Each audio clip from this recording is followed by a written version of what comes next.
Hey everyone! Welcome back to the channel. I'm so excited you're here for today's mind-blowing episode of What If Naruto Was Part of Kaguya's Dark Plan? In this alternate universe, Naruto's life takes an unexpected and twisted turn. What if, instead of being the hero we know and love, Naruto was unknowingly part of Kaguya's grand plan? How would that change the entire fate of the Shinobi world? Stick around as we dive into this intriguing theory, exploring how Naruto's bloodline and Kaguya's influence could alter everything we know about the Naruto universe. But before we jump into the action, please make sure to like this video if you're excited for what's coming next. Drop a comment down below with your thoughts, and don't forget to share this video with your friends. Oh, and subscribe to help me reach my goal of 1,000 subscribers as soon as possible. Your support truly means the world to me. Now, let's get started and explore this exciting what-if scenario. It is said that sometimes, in order to move forward, one must first look back. This saying had become all too familiar to Kaguya, the mother of chakra, over the years. Though not the most pleasant of lessons, it was one she had no choice but to learn. It can't be helped, Kaguya murmured. Her voice, divine and ethereal, carried an unmistakable sense of resignation. Kaguya fondly recalled the bliss of her victory. Raising her arms to cast her enemies into eternal slumber brought her immense satisfaction. The chakra, once stolen and divided among the unworthy by her ungrateful children, was now reclaimed by its rightful owner. Lost in the memory of her triumph, Kaguya's laughter echoed with a benevolent tone, like the sound of a bell. A glorious confrontation, generations in the making, she mused. To her, it felt as though fate itself had bent to her will. My traitorous children, it's regrettable you resisted. How I must have failed you as a mother. That is my shame. But of course, your betrayal was your own choice. Kaguya's thoughts turned cold as she set aside her grief over her lost family. For a time, she believed herself to be content. The peace and solitude of her dimensional palace offered her a sense of calm.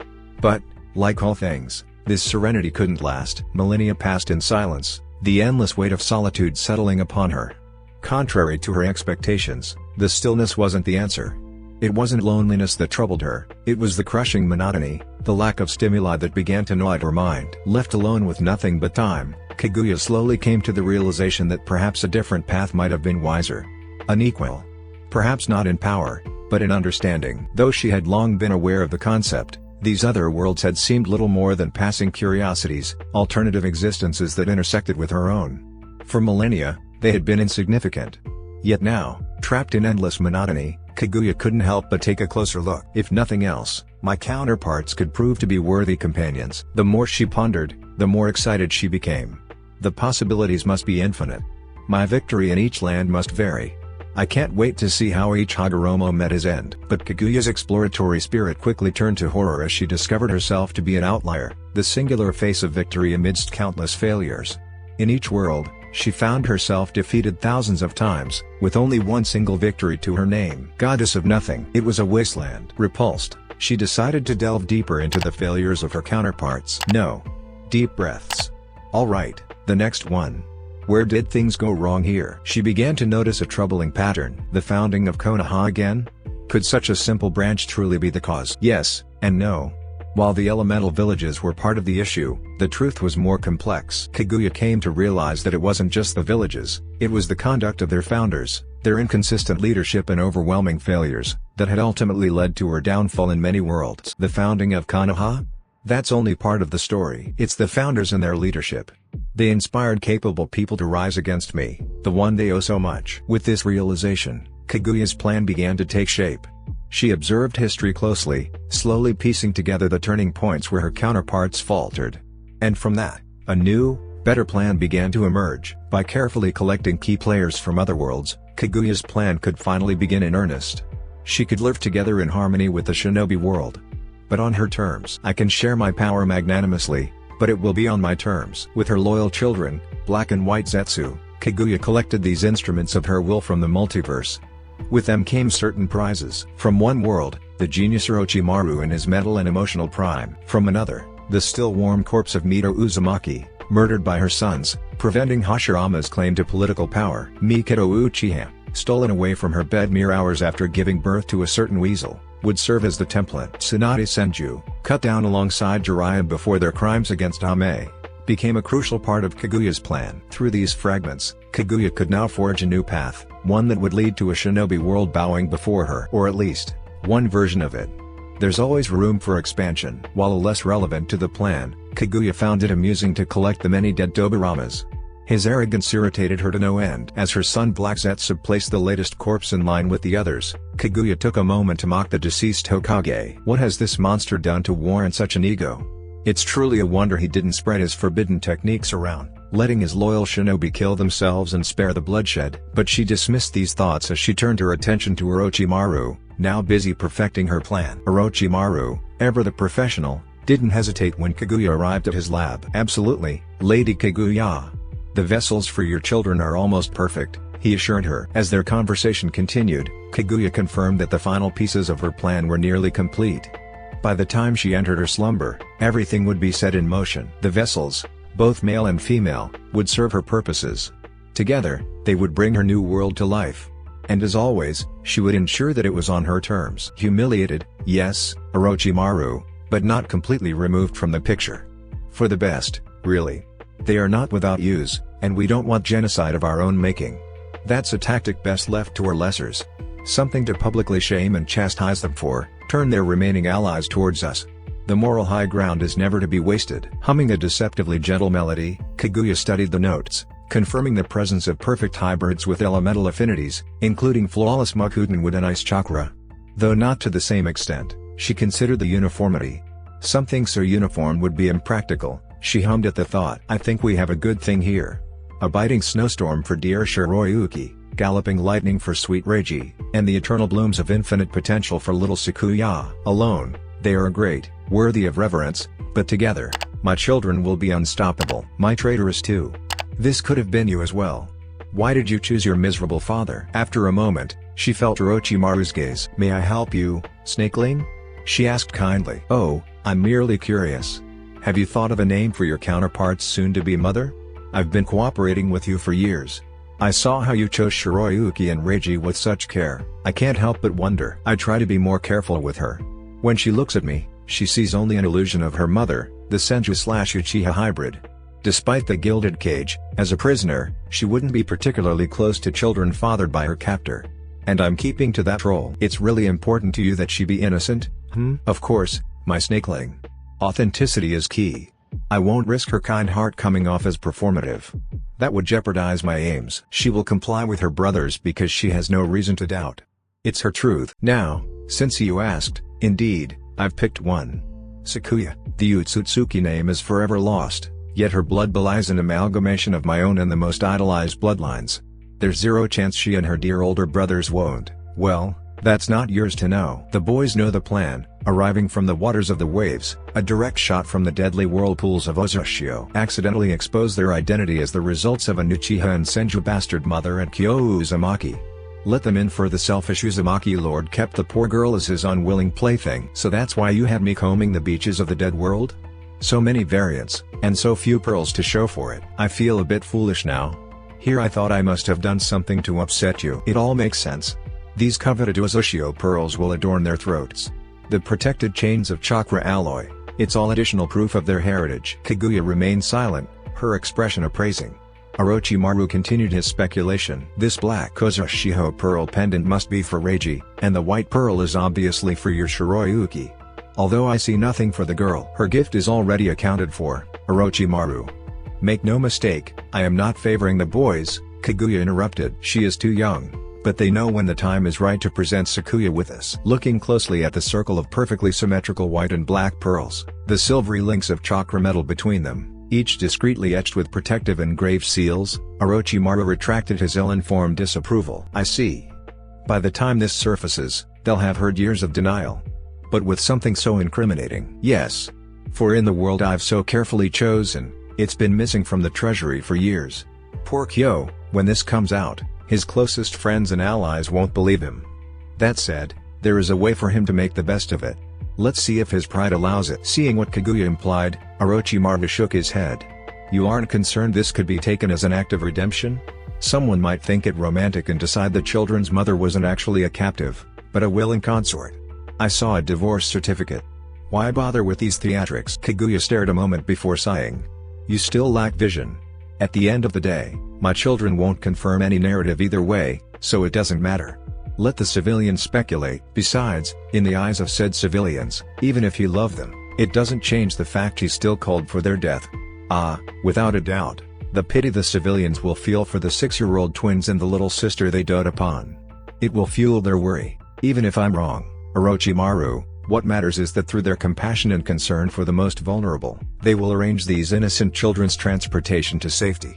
That much is a certainty. Far away from the cowardly family who threw away their mother once his legitimate daughter Mito and her mother threatened to expose their existence. Above all, the budding resentment they already feel for the privileged Uzumaki name will tip, discrediting their influence. If only a little. I see, Lady Kaguya. If I may be so bold, I assume from there, it's on our little Shiroyuki and his fraternal twin brother Reiji to handle the rest. Going by the specifics of what you had me inscribe on their new hereditary imprint, the bijou of that universe will gradually disperse, their energy solidifying Sakuya in both her brother's bodies. None can assassinate them. Turning her head, Kaguya looked him in the eye. And what else? I'm sure you aren't finished. Releasing a hiss-like sigh, Orochimaru whispered, and passed the reformed Jubi forward through their resulting families. Well, look at you, my snakeling. You figured it out.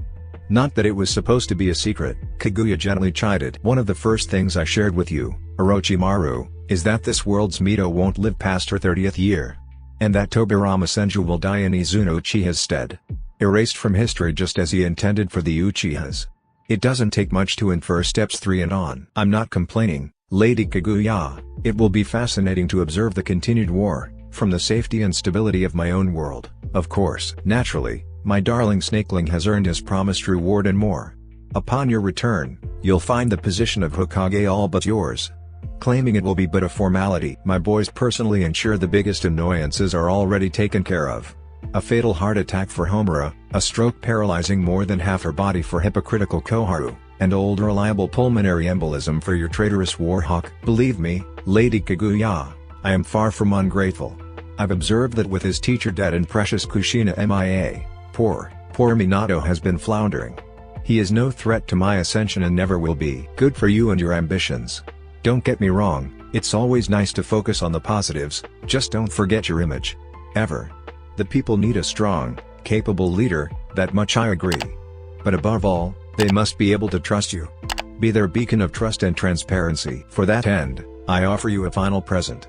A permanent doorway to my palace between worlds. Here, you will be free to continue learning as much as your heart desires. I only advise you to keep any and all of your more questionable experimentation to the dead of these many failed existences. You won't be hurting for cadavers as the corpses here remain fresh as the day they stopped breathing. Of course, Lady Kaguya, you have my word. Now then, I think it's about time. I assume you don't require my presence, and I best be on my way. Wishing him a life of satisfaction and dismissing her kind of son with a nod, Kaguya called her two most deserving children, Black and White, to her side. Releasing a breath of anticipation, Kaguya murmured to herself, finally, at long last, it's finally time. Carefully assisting them with the binding into their new hybrid bodies and guiding them through bathing, Kaguya eased their silent worry. Reiji and Shiroyuki, my true children. You who never betrayed me. This will not be easy. I wish I could do more to comfort you, but in truth, you will be among enemies. At least for the time being. The biggest note of relief is that your alternate counterparts won't be too much trouble. These vessels can't hinder your innate connection, so absorbing them into yourselves shouldn't be any different from before. Still, due to the nature of their biorhythms, you might want to think of how you interact with them. Kaguya smiled softly. I know you will bring glory to Urotsutsuki name. You have my deepest blessing for the struggle ahead. Here in this desolate place, Black Zetsu fumed with frustration. No, wait, he corrected himself. It's Reiji now. Mother gave us these new names, and we will treasure them. Feeling the watchful gaze of the foreman, Reiji adjusted his posture. Wiping invisible drops of sweat from his brow, the porcelain-skinned boy feigned hard work, digging the new well. It was an annoyance, beneath him, and made worse by the fact that he couldn't use his full abilities. I wouldn't even need the elemental powers or the cultivated bloodline of this body, he mused. A simple chakra scalpel would be enough. The dilapidated shack they saw earlier was affordable, but he'd rather not settle in a place that housed actual orphans. Unlike them, their mother was still alive. Father, too. If Kyo Uzumaki even counts, he thought cynically. Through his blood, or rather another version of him. Reiji suppressed a dark grin. He was eager for the day when father and children would meet. Father certainly took to the template, Sora, he thought. An artificial woman, Created by the scientist to mother's specifications, an obedient puppet, as far as Kyo was concerned. Sora was a woman molded to please, bearing the beauty of an Uchiha woman and enhanced by Hashirama's granddaughter's Senju blood. For Kyo, even the slightest smile from him would leave her blushing, desperate for his approval. It took little for Kyo to forget about Aika and their daughter Mito. Even before he got involved, he followed her to mother's world willingly, Reiji mused disdainfully. At least Kyo had the decency to sign those legal documents, so useful for them, he thought. It was only natural they'd use them to their advantage. Though it wasn't like Kyo came out empty-handed, they were happy for a time. But Mother, true to form, grew tired of the illusion by the time their vessels arrived. By then, her purpose was fulfilled. Through Kyo's remains and Sora's ovaries, they had more than enough material for Sakuya's creation. It's almost a pity that the world I came from couldn't accommodate us, he thought. Time moved on there. The year-end change he missed may have seemed short, but it altered too much. It wasn't worth adjusting the plan for, he decided. Here, in this blank slate of Mother's new moon, he and Shiro held all the cards. Or rather, they would, soon enough. The sooner Sakuya can sing, the sooner we can drop the pretense of vulnerability. This village was small, but enough shinobi passed through it for rest. Eventually, one would take notice, it didn't matter who. Reiji's mind flashed to memories of a degenerate master, variants of whom he and Shiro had killed across many worlds. Maybe we can afford to be picky, he mused. Associating with people like that wouldn't do our image any favors. Still, he reminded himself, it's not like we want a bad reputation. As long as Shiro and I can justify our skills, that's what matters. Sliding down the widening hole past another worker, Reiji hunched his shoulders and squirmed, making himself appear as timid as possible. His deceptive innocence was already melting the foreman's heart. They're big-hearted fools, he thought. But the orphanage is too small, underfunded. I want us out quickly, and they'll be grateful for 3 fewer mouths to feed. This pocket change will go far. Reiji reminded himself of his brother's words. Shiro is right. He's looking after her, realizing that feminine wiles and chakra aren't enough to impress on their own. The target, Mother wanted Sakuya's innocent heart to be attained. Kunoichi aren't viewed as unsuitable for shinobi arts anymore, he thought. The market is oversaturated with them. Sakuya, though, she needs a niche. The answer was clear. What better to set them apart in this barren desert than a songstress whose voice, blessed by divinity, could call forth the rain? Mother always stressed that the best deceit was rooted in truth. We don't even have to lie, Reiji thought, smirking. They'll worship her. Word will spread, and he will come to us. Passing the water canteen to the worker it belonged to, Reiji recalled their arrival in the fishing village. It's been over a month now since we left. Still soaked in sea brine, he thought. He was grateful for Shiroyuki, who had kept the younger sister, Sachiko, busy while the men worked. Reiji couldn't help but recall the shock of their arrival, especially the storm that came out of nowhere. It's a good thing we arrived when we did, or those poor things would have drowned, Kairi, the apprentice fisherman, said with a sigh. As the village spoke in awe of Sakuya's abilities, Reiji couldn't shake his frustration. It doesn't do us any good until she can control it. Kairi, apologizing for his rudeness, was unaware of what had truly happened. There was no wreck, but the whirlpools. Who knows how long they were adrift. I have it for now, Reiji replied calmly. We'll figure out long-term plans tomorrow. The long-term plans were hastily arranged. Reiji and Shiroyuki woke up the siblings with a nightmare, setting off adamantine chains in all directions. The frantic chaos that followed helped ensure the siblings' escape. Reiji overheard Kairi and Sachiko's whispered conversation, revealing their fears about their dangerous family ties. Where can they go? Kairi said. Neither clan will want them. In the end, it was decided, an out-of-the-way village, far from waves and any major settlements, would be the safest place for them. The merchant who helped them, though begrudgingly, kept his word, dropping them off at the secluded village. It was perfect for their needs, exactly the kind of place Sakuya could gain support. Reiji smiled brightly, handing over the water canteen, and the foreman, charmed, gave him extra coin for the day's work. Finally, she's gone.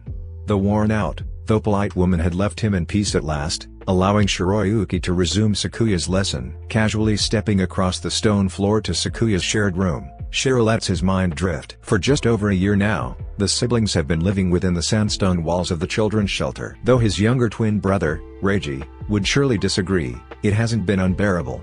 The Youngwind Daimyo's pet project. Locations like these are becoming increasingly common in Wind. Indeed, Shiro suspects that, as orphanages go, this one is probably on the higher end of the quality scale. Especially considering the harsh, unforgiving environment that surrounds us, thought Shiro. Overall, life hasn't been intolerable, their plans are moving forward, and as long as it's practical, and he can get away with it, Shiroyuki generally avoids both the matron Ryoko and the dozen or so unfortunate children who call this sweltering village home. Carefully maintaining his indifference, Shiroyuki ensures it's framed politely and deferentially, and he's pleased with the result. If I'm not mistaken, she's interpreting our disinterest as shyness rather than arrogance or malice. Good, now let's keep it that way. Appearances matter, and I can't afford to be the cause of trouble. Still, despite his more charitable outlook, Shiroyuki isn't sure how much longer his patience will hold. Reiji is impatient, but he's not entirely wrong. This way of life, it's unsustainable. Something has to change. Thankfully, the many duties required to run the children's shelter keep those around them occupied, and more often than not, the eldest brother is free to handle his time as he sees fit. He halts at the door to the youngest children's room. Sensing a wave of annoyance, not his own, stabbing across his forehead, Shiro knows it's Reiji, formerly known as Black Zetsu. Is Reiji occupied? This again. Another fool trying to claim us. In broad daylight, no less. Must be another undesirable type, otherwise, Reiji would be happy to play along, Shiro mutters in annoyance. Through their mental link, Shiro shakes his head. It's nice to be noticed, even better when it's so public. But there are better ways to negotiate. Mother would be disgusted. Feeling Reiji sink into the ground using Kamue, an ability tied to their modified Sharingan, Shiro knows the situation is already under control. Ah well, another body, never to be found. He absent-mindedly strokes the barely noticeable mark, a discreet tattoo behind his left ear, the weightless contents within the dimensional space itching to be used. Reiji must be feeling the same.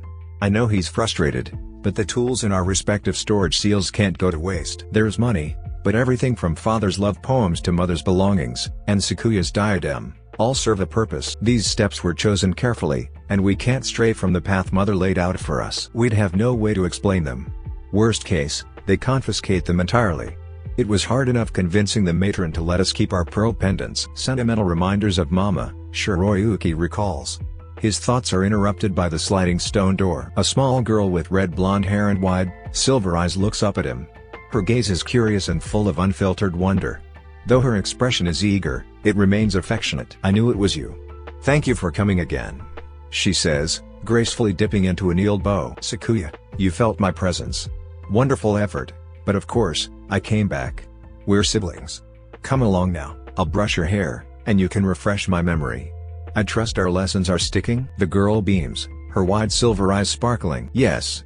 Thank you, brother, I remembered everything from last time. I've been practicing hard. That's wonderful to hear, little sister. These different pitches are key to your future. Thus far, your grasp of the basics is solid, but for now, it's best to keep things small. Taking his hand eagerly, Sakuya is full of energy. I know, we don't want a deluge? Shiro grins, seizing the chance to indulge in their semblance of familial warmth. Very good, Sakuya. It's a tricky word, good catch. Not many your age would understand. Now, you remember correctly, but it's your intent that matters most of all. What you want more than anything is to call a sprinkle of rain. Something modest, something manageable that the people here can gradually get used to. A deluge, as you say, would turn them against us. Now let's get moving. After our lesson, I have a surprise for you, a trip to see real dancers. Mrs. Ryoko will never know we were gone. Oh really, Shiro? Sakuya bounces on her feet, trying but failing to contain her excitement. I'll never mislead you, little sister. No matter what happens, you'll always have Reiji and I. Leading her downstairs, Shiroyuki's face remains neutral, and none of the staff attempt to stop them. Ah, the perks of being known for good behavior, Shiro muses. As they settle into their spot, a secluded storage room beneath the shelter, Shiroyuki knows they shouldn't be there, but he doesn't care. Nor do the caretakers seem to mind. Shiro suspects it's because the crates are bolted shut, so nothing can be stolen by mere children. Sakuya comfortably settles on top of a smaller crate, and Shiro reveals the usual brush from his storage seal. Sitting behind her, he carefully runs the brush through her hair. The cascading waves take to the whalebone brush easily, and the rhythmic motion of his actions is calming. Now, Sakuya, begin with our chant. Show me how well your voice has come. Nodding slightly so as not to disturb her brother's brushing, Sakuya begins. The smooth, tranquil verse is sung without melody. Be the gentlest rain or steady pour, in my voice, a torrent roars. Blossoms sway and branches tall, my melody a gentle thrall. Sensing the gentle wood element chakra filling the room, Shiro looks around. Ah, those blossoms in the corner weren't there when we entered. She's closer than I thought, Shiro reflects with pride, the slightest trace of greed flashing in his eyes, unnoticed by Kaguya. We might be able to begin soon. Let's see how far I can push. Very good, Kaguya. It's a rudimentary chant, but it's effective for our needs. Now, try again. But this time, use a higher register. The medium register is adequate. But we both know you have more. Far more than most could dream of. Use it. The girl nods eagerly. I can. Lady Ryoko said the upper register is called soprano. I won't let you down, Shiro. Taking a breath, Kaguya resumes, and in the mesmerizing soprano, tiny blossoms spring forth, while the others haphazardly scatter. I guess this stuffy basement isn't the best place for floral longevity. Still, this is good. I have plenty to work with. Mother's scientist did well, Shiro thinks, grateful. Yes, that's it. A beautiful sound, Kaguya. From their hidden spot, Shiro notes Sakuya's attention on the dancers. Her single Tomoe Sharingan captures every movement with precision. These are such lovely references, brother. I can build off this and work it into our voice work. Shiro hums in approval. Excellent attention to detail. I see you noticed even the background dancers have something to offer. Kaguya blushes, clearly pleased by Shiro's praise. It's a factor Shiro is happy to encourage. A man, shivering in the shadows, stands motionless as the late evening breeze cuts through the air. Oblivious to the looming danger closing in, he inches forward, doing everything he can to remain unseen. Just a little further. I can almost hear her, it's her again. Finally, his focus is entirely on the figure at the lakeshore. Not just any singer, but the wellspring maiden, Kaguya, a near-divine presence from the oasis village. Though the entire village has felt her influence, it is the lake itself that best showcases her power. Once nothing more than a dry desert puddle, the lake has transformed in the decades since Sakuya's arrival, blossoming into the breathtaking body of water before him. As the final rays of the setting sun illuminate the landscape, the green foliage grows stronger, reinforcing the beauty nurtured by Sakuya's nightly songs. Her voice has turned barren, sandy soil into fertile ground, allowing life to flourish. At nearly 16, her magical voice has elevated their town from a forgotten outpost to a prestigious hub. Once overlooked, Oasis is now the heart of Wind, its trade and living standards even surpassing those of the capital, according to grudging reports from the daimyo's officials. Even the departure of the Achibi, one-tail beast has brought a strange relief to the people of Wind, who no longer suffer from its relentless thirst for blood. The man watches in silent awe, his obsession deepening. As Sakuya's haunting soprano fills the air, the vibrations of her otherworldly power ripple through him, thrilling his senses and feeding his desire. Unaware that he is nearing a dangerous tipping point, he whispers to himself, just like yesterday, just like every night before. His breathing grows heavy and erratic, a disturbing sight for anyone who might be watching. This is not his first time, and he hopes it won't be his last. She's going to be of marrying age soon. A few years off. But once that happens, what chance do I have? Those brothers of hers. They'll never let me near her. He edges closer, his dark thoughts clouding his judgment. I'm not playing fair, but we will be so happy together. Suddenly, his world turns to darkness. Tilda. Reiji frowns deeply. Disgusting. He whispers through the metal connection, doing his best not to spit. Good. Thank you Kina for keeping her company. I know, brother, I'll be thanking our guest myself. Look, she was your teacher, not mine. Shiro, my ice element isn't like yours. Just because I can doesn't mean I should. No, it's about practicality. Mother may not have said it, but I think her intention is clear. She wanted it to be your ace in the hole. Just like Sakuya's wood surpasses ours and I'm the only one of us with true lightning affinity. Forget it. I'm done with this conversation. I hate being the reasonable one. It's not my style. Whatever. Reiji restrains himself, knowing his brother won't see his irritation. Yes, everything's clear on my end too. I'll be at the manor soon. Reiji confirms through the two-way mental link that Shiro has escorted their sweet, gentle-hearted sister home. He shifts his attention to the miscreant Kamui. Sinking into the ground beneath his boots, Reiji's mood darkens as he releases the would-be attacker's lifeless body. Unforgivable. You got off too easy with just a crushed neck. Not that it matters, you're a fool. Fortunately for you, Sakuya must remain unaware. She would blame herself, overanalyze everything, and a darkness would take root in her heart. We need her to keep loving this place, to protect her sanctuary and the life she's building here. It wouldn't do for her to yearn for its destruction. Reiji crouches next to the body, a soft, sinister smile playing on his lips. He doesn't smirk, he's far too kind for that. Sakuya thinks so. He places his pale hands gently on the body, sending a blood-red chakra seeping through the corpse. The Bijou chakra, which he and his siblings have been siphoning, flows without effort, the process happening as the scientist ensured. As Reiji directs the chakra to consume the remains, he maintains the gentle, protective facade his sister knows. The Ichibi, Shukaku. Feast to your heart's content. I know you no longer have conscious thoughts or feelings. Your power belongs to me and my siblings. Still, I'm sure any faint remnants of your essence will appreciate my sentiment. No need to fear loneliness, sweet Tanuki. Matabi is on her last legs. Rest assured, our confused, two-tailed kitten will be joining you soon. Under the moonlight, Reiji walks back home. His pace is casual, his face as beautiful as ever. Sakuya sways elegantly about the room. Her graceful arms move delicately, keeping rhythm with her melodic voice. The gratitude her heartfelt song conveys for the children's shelter and how grateful she is for all it did for her seems almost tangible. Her song reached an ethereal, sunshine-filled climax. Irrefutable proof of her heritage, the Uzumaki adamantine chains, comprised of golden light flow from behind her exquisite form, rising and swaying at the ends, not unlike the regal tail feathers of an elegant peafowl. I wished upon a star, soaring forevermore. Surely I know it will reach you one day. Our heart's a symphony, you keep my soul so clean. Far from a song of love, I know I must believe. No matter if stars collide, my heart's a symphony, melodies unseen, that's what you mean to me, the blessed moonlight. Sakuya's melody near its end, the shimmering chains gleam and transform. The glorious infusion of Sakuya's prized wood element, poured forth, converting them into pleasing garland-like blossoms entwining down her shoulders and dangling towards the stone floor. I'll wish a symphony if we could stay as one. A song so sweet, never too far apart, merciful love pulls forth the rising sun. In the embrace of night, I know I must believe. A tapestry that can't deceive.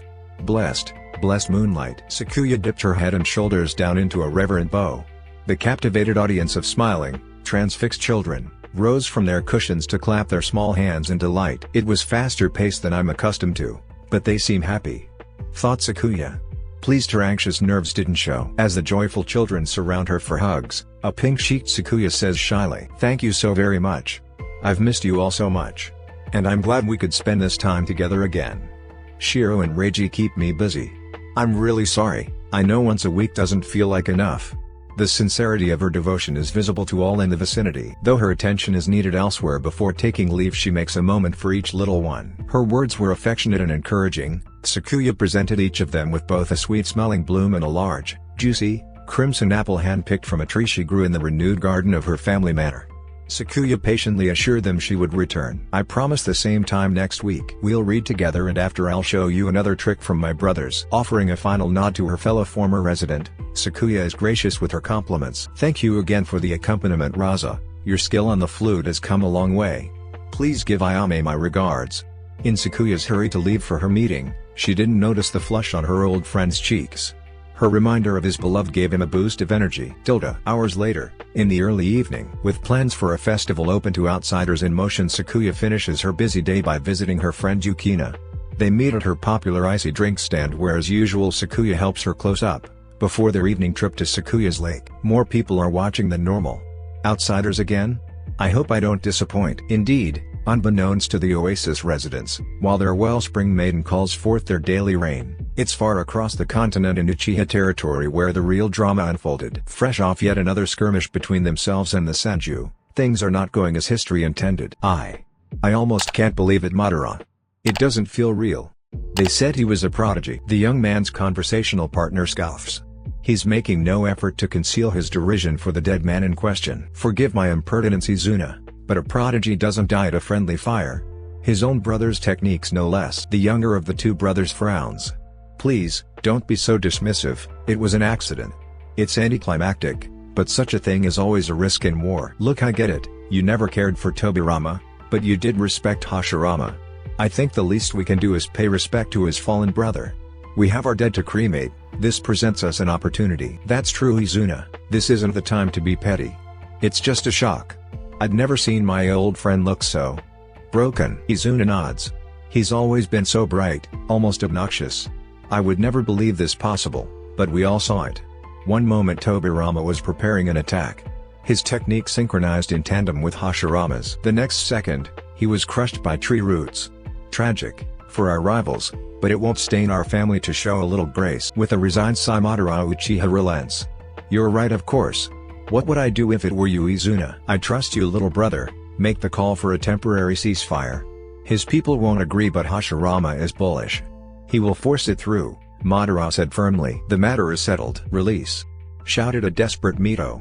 To the Uzumaki princess's rising despair, this isn't the relaxing, uneventful trip she anticipated. Despite Mito's greatest efforts to dispel whatever horrifying illusion has infiltrated her caravan, the newest vision of a respectful father laying his head upon a pregnant woman's belly remains before her eyes. This isn't possible.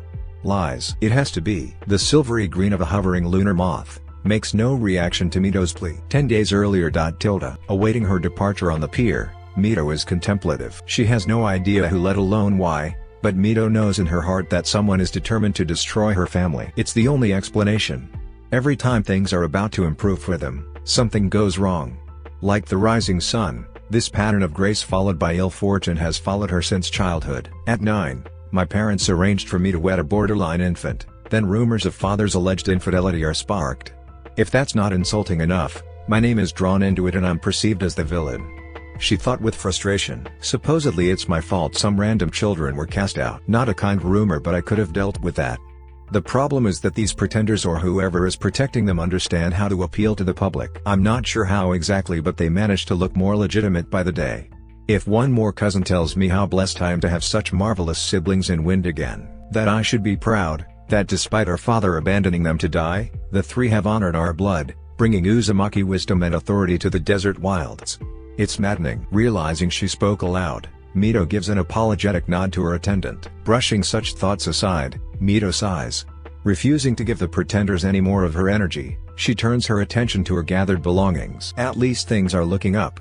My marriage won't be loving, but from our correspondence and occasional meetings, Hashirama seems alright. A bit younger than I'd prefer, sure, but I can make this work. Yes, away from Uzushio I have a chance. Away from this madness, I can be happy. Significantly more cheerful, Mito enters the boat, eager to leave and begin the tedious journey to her awaiting betrothed. 10 days after Shiroyuki. Placing a revised version of Mito's writings with the rest of her packed belongings, Shiroyuki is pleased. "That was exquisite work, Reiji. Sharing our memories of our Kyo and the template Sora was cruel, but effective," Shiroyuki said approvingly. Tossing his head back exaggeratedly, Ryujin grins. His self-satisfaction is apparent. The perks of our eyes. What better way to break her morale than paranoia and psychological damage? "I know we had to ensure she drove off her staff and escort, but I didn't expect her to kill them." Pausing, Reiji shakes it off. "Well, whatever.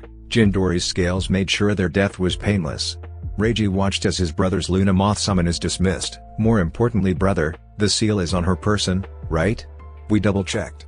You tease me about Yukina, I think it's only fa." Shiroyuki cuts him off. "Don't get cute with me, of course I verified.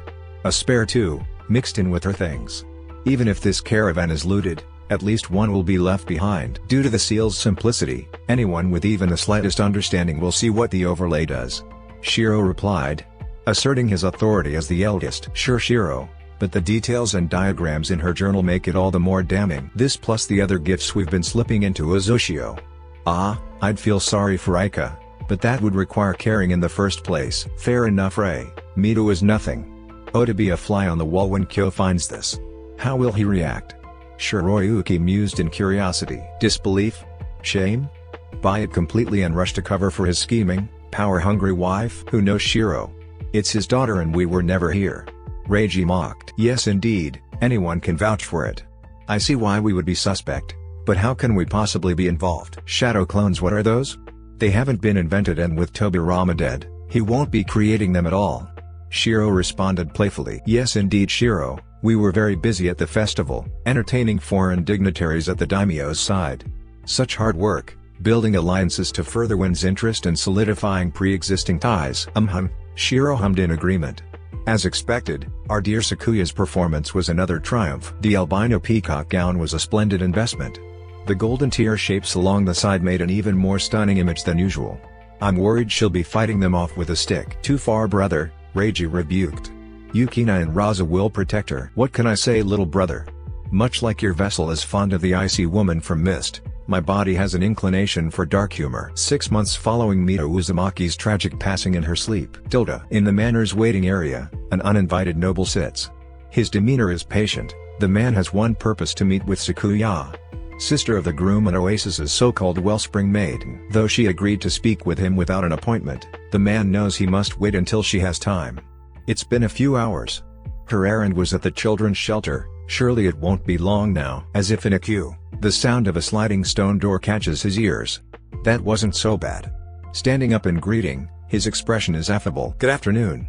I'm grateful you agreed to speak without prior correspondence. His words were cut off by the unexpected impact of the young woman's appearance. Theoretically, he expected himself prepared, but seeing Sakuya in person, the noble is overwhelmed. So it's true, he whispered. Up close and personal like this, the wellspring maiden is everything the rumors described and more. If anything, he feels cheated on her behalf. That the whispers didn't do her justice. Not even close. Was she hand-carved by divinity? Everything about her. Nothing feels exaggerated, overdone, or without purpose. Every aspect of Sakuya's form. It's inhumanly symmetrical. Won't you sit down? Asked the vision before him. The goddess in human form gestures politely to a seat. The sound of her melodic speaking voice hammering it in all the more. His knees instinctively weaken, and the man wonders if his body is trying to bow. So this is what they mean by a dewdrop-like voice, thought the noble. Quickly positioning himself in his seat, the flustered man tries to recover his composure. Yes. Thank you so much for your time. Clearing his throat, after exchanging pleasantries, the man presents Sakuya with a small box. Wrapped in a silk cloth, he urges her to accept. A gift for Yukina and Reiji? How lovely. I'm sure they'll appreciate it. But I have to inquire, why are you entrusting this to me? I don't mind keeping it safe, but my brother's wedding is nearly a month away. No, forgive me, Lady Sakuya. Perhaps I wasn't clear. This is for you and your brothers. I'm here on behalf of a friend. A humble gift. Settling out of his caravan for the night into the comfort of the campsite, the noble is in high spirits. Staring at the collection of 3 blood-red crystals wrapped carefully in a silk lining, protected from his touch, I think he will be pleased. Thought the noble. Why wouldn't he? Any man would be thrilled with irrefutable proof that they are indeed father to 3 magnificent specimens of pure power. My master, Kyo Uzumaki, is no exception. Roughly 5 months before the uninvited guest arrived, the shattering of glass catches Sakuya's attention. Blinking herself out of her reverie, she looks about. What was recognizing the broken window mere inches from her position, Sakuya is remorseful. Not again. I haven't lashed out like that in years. Yeah. Not yet catching the sound of her name, a dazed Sakuya stares down at the glass fragments dotting the stone floor. The faint glimmer of rapidly fading red chakra is alarming but not unexpected. Our family's secret power, the one I'm not to speak of. I guess this was overdue. Sakuya, please, I'm begging you. Listen to me. Finally registering the words, Sakuya turns to Yukina. Remembering that her friend Yuki has been present this entire time, she flushes. The embarrassment at her lack of control was palpable. Bowing deeply before her brunette friend, Sakuya apologizes. Many pardons, Yuki. Are you alright? I swear that wasn't on pure. She's cut off. Yuki interrupts to express relief. Thank goodness. I was terrified for you, dear one. Pulling Sakuya into a firm hug, she murmurs. I'm so sorry. I didn't know the news would impact you so deeply. No, Yuki, it's not your fault. I don't understand it myself. I never knew Mito. Why is news of the sister I never knew affecting me so strongly? It's okay. Just keep calm. I'm going to fetch never mind, they're already on their way. Feel it? Directing her energy outward like a feeler, a tense Sakuya relaxes. I do. Their chakra is close. As the doors slide open revealing the presence of Shiro and Rei in Sakuya's eyes, her brothers may as well be her lifeline. Thank goodness. I'm so sorry for intruding on your busy afternoon. Nonsense, songbird, Shiroyuki said placatingly. Reiji agrees, his voice the gentlest she's ever heard. There's no higher priority. You should know by now that if you were to ask it, we'd assassinate the daimyo and make you empress. Reiji is right, songbird. I think his head would look nice dipped in gold. What do you say? Chuckling lightly at her brother's attempted humor, Sakuya manages a smile. Feeling their approach, though she can barely move, Sakuya makes no effort to dismiss them or reject the offered embrace. Leaning into their arms, she knows this is the one place where Sakuya the Wellspring Maiden is allowed to be vulnerable. She permits herself to cry. A few hours later, Shiroyuki and Reiji are alone in their shared office. Pushing his paperwork to the side, Shiro is aggravated. What was that? What do you mean, brother? I don't follow the sensations in my heart. I don't like it. Ah, you mean what Sakuya said? About Mito's death costing Fire peace? A bit dramatic, but I see her point. Guilt, huh? Yeah, that's a new one. I guess that was hard to hear. Still, I'm more concerned with her understanding of the political landscape. This oasis is supposed to be her world. It's one thing for her to love the people here, but the war and those residing in the outside nations aren't her concern. Why does she empathize with those outside her bubble? It's a question the brothers would ponder for many nights in the future. Smiles all around him, the bustling atmosphere joyful. Such is Madara Uchiha's first impression of the oasis village. An interesting juxtaposition is outside the confines of this bubble of a village. The desert is sweltering and inhospitable as he expected. Granted, the immediate border and its surroundings are quite flush with green. Madara supposes the further one goes, the drier and less enchanting the scenery would be. As the tan-skinned young man before him continues his lecture, Madara wants answers now. But no further, correct?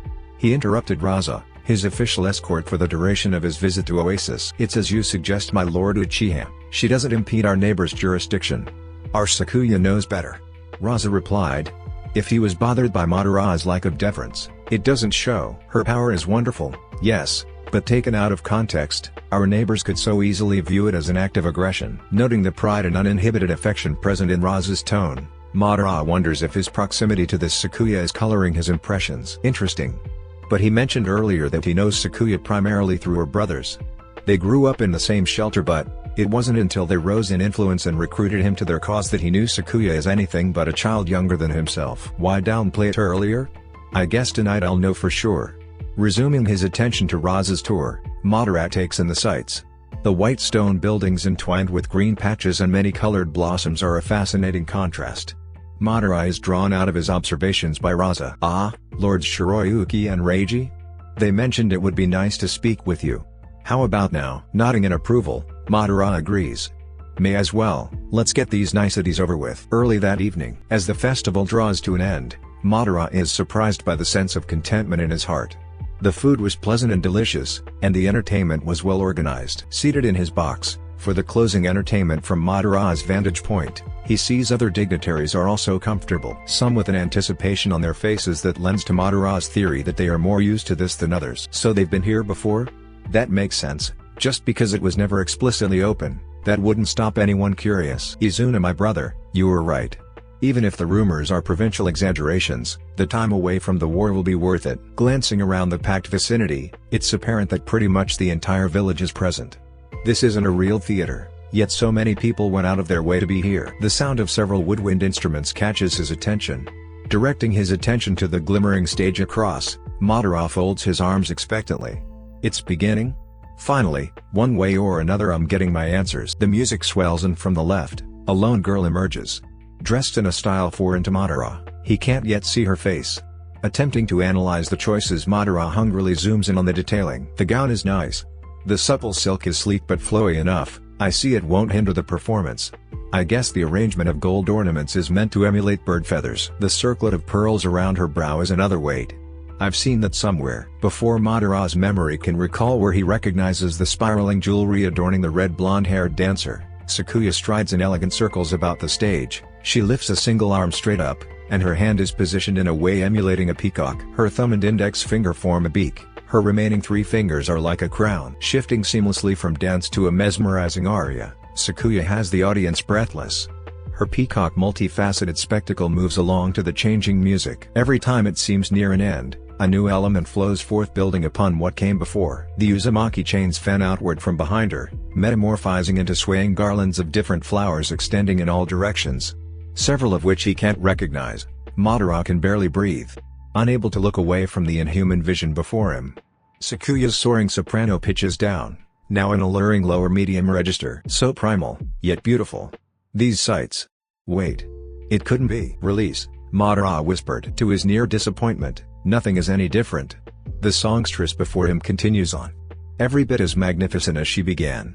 Sakuya's power resonated in all directions. No change. It isn't genjutsu? Of course not, he chided himself. What am I thinking? I'm Uchiha. I would have noticed immediately. Settling himself back down, his suspicions at ease, for now at least, Madara is content to enjoy himself. Lost in the splendor, rain falling gently against the coverings of their location, Sakuya bends down on a knee, her extraordinary performance over all too soon. As the applause thunders around him, Madara steps up from his seat to join in.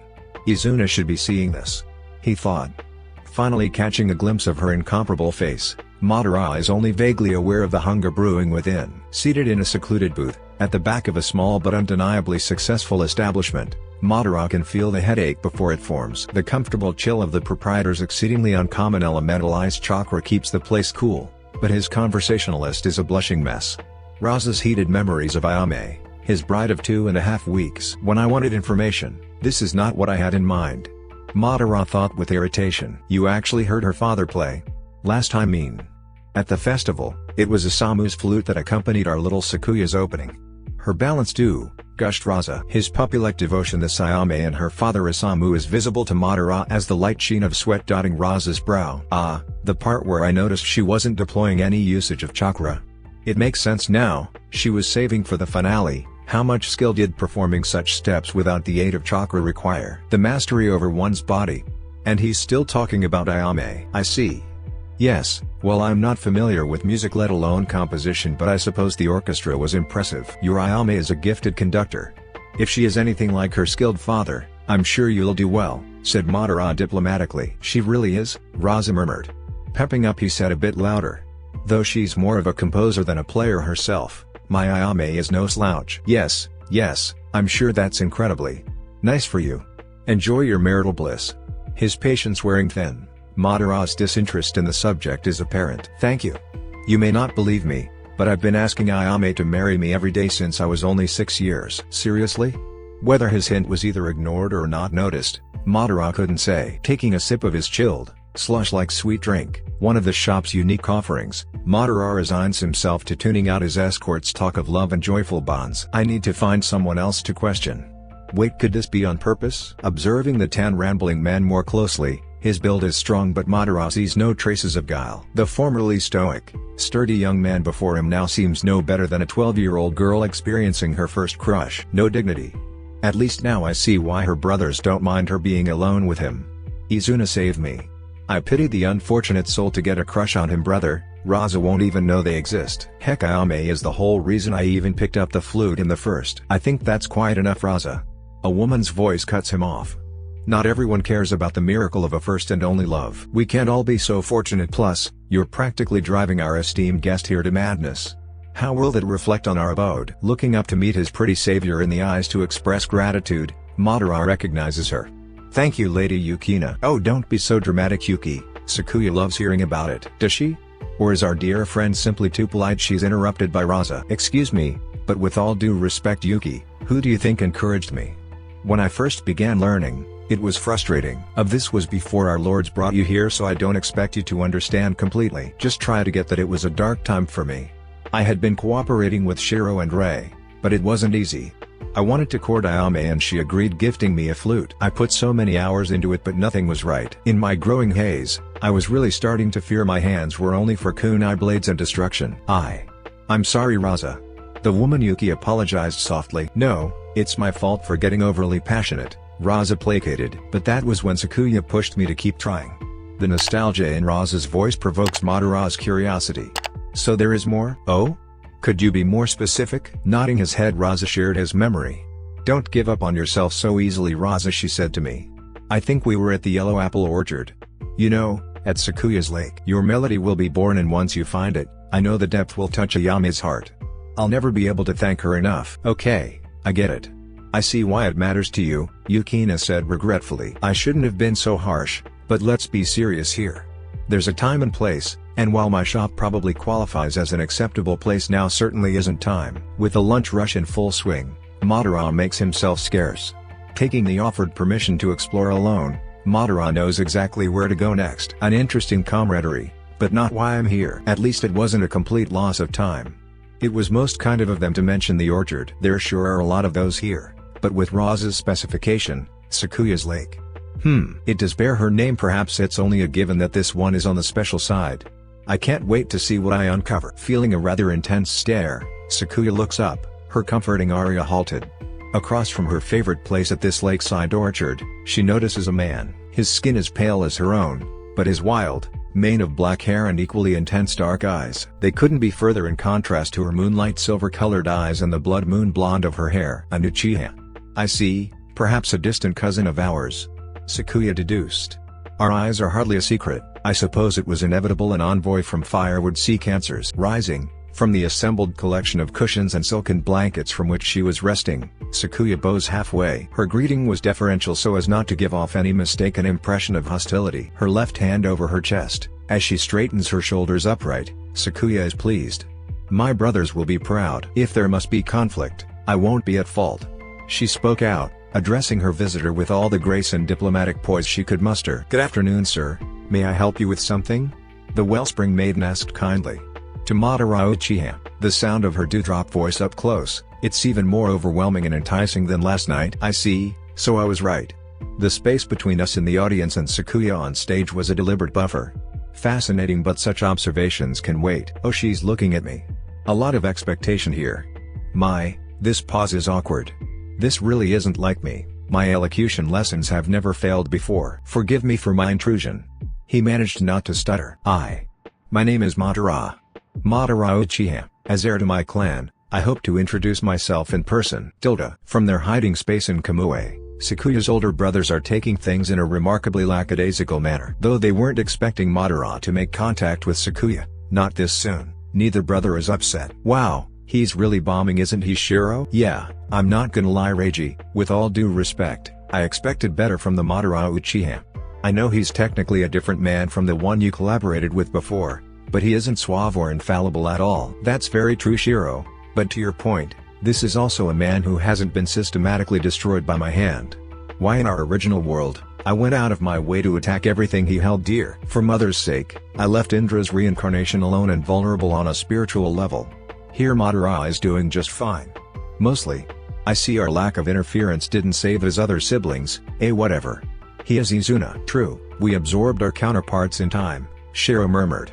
Now with the three-tail beast assimilated within our bodies, we can finish 4 then move on to the 5-tail. Ideally without incident, but I think we've learned better than to presume. Precisely, Reiji, that monkey isn't exactly dissipating without a fight. He knows something is wrong, and I can confidently assume that Gobi will be just as resistant to fading away.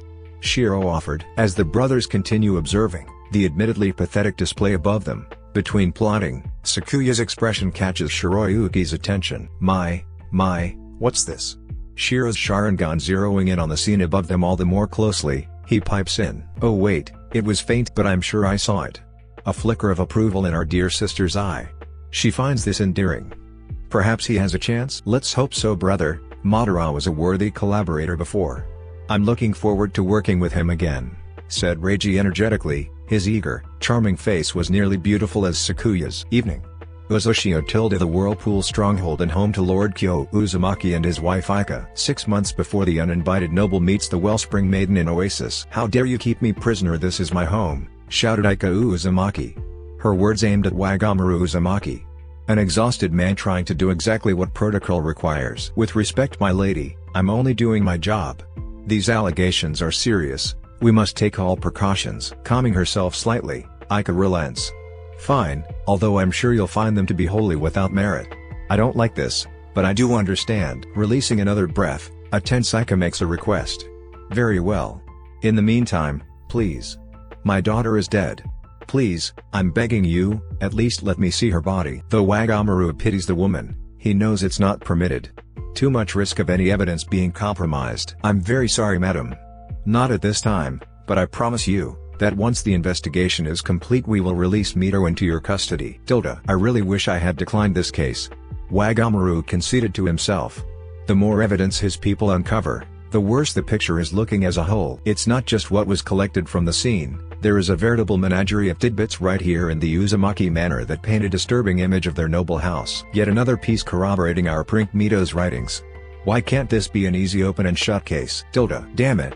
Repressing the curse struggling to release itself from his lips, Wagamaru is more frustrated than ever. Turning the page of Mito's first journal, once again Wagamaru doesn't like what he is finding. Reading aloud, the beleaguered investigator again wishes he had declined. Father brought that woman by again. It's bad enough he left mother, there's no need to rub this Sora or her new pregnancy in my face. It's a daughter. Apparently, I am to celebrate my impending new sister. Disgusting. I will never accept this insult. He claims he's being generous, not reducing my status to bastard. Yet Shiroyuki has already claimed my title as heir, and with Reiji as spare, what exactly do I have left to appreciate? Pouring through years of written, increasing animosity, Wagamaru frowns. So this is where Aika comes in? She was always involved in such a plot? What a disturbing mind. I suppose the saying is true, like mother like daughter, but then again, that woman was always clever. Too clever to be trusted. Mused Wagamaru. His unconscious, but very much pre-existing bias against Aika, their headstrong matriarch, made it very easy to think ill of her. Once again, mother, you are my salvation. The seal we created worked like a charm. Father is already beginning to turn on them. Once things reach a breaking point, we can steal back the documents. I know it's protected, but we can at least keep them out of sight. No one will remember mother was cast out and I'll be an only legitimate child again. Things didn't go as well as we wanted, but it's good enough. Mother assured me last night that the smaller details aren't so important. The main points were addressed. Sora is believed to be a mistress.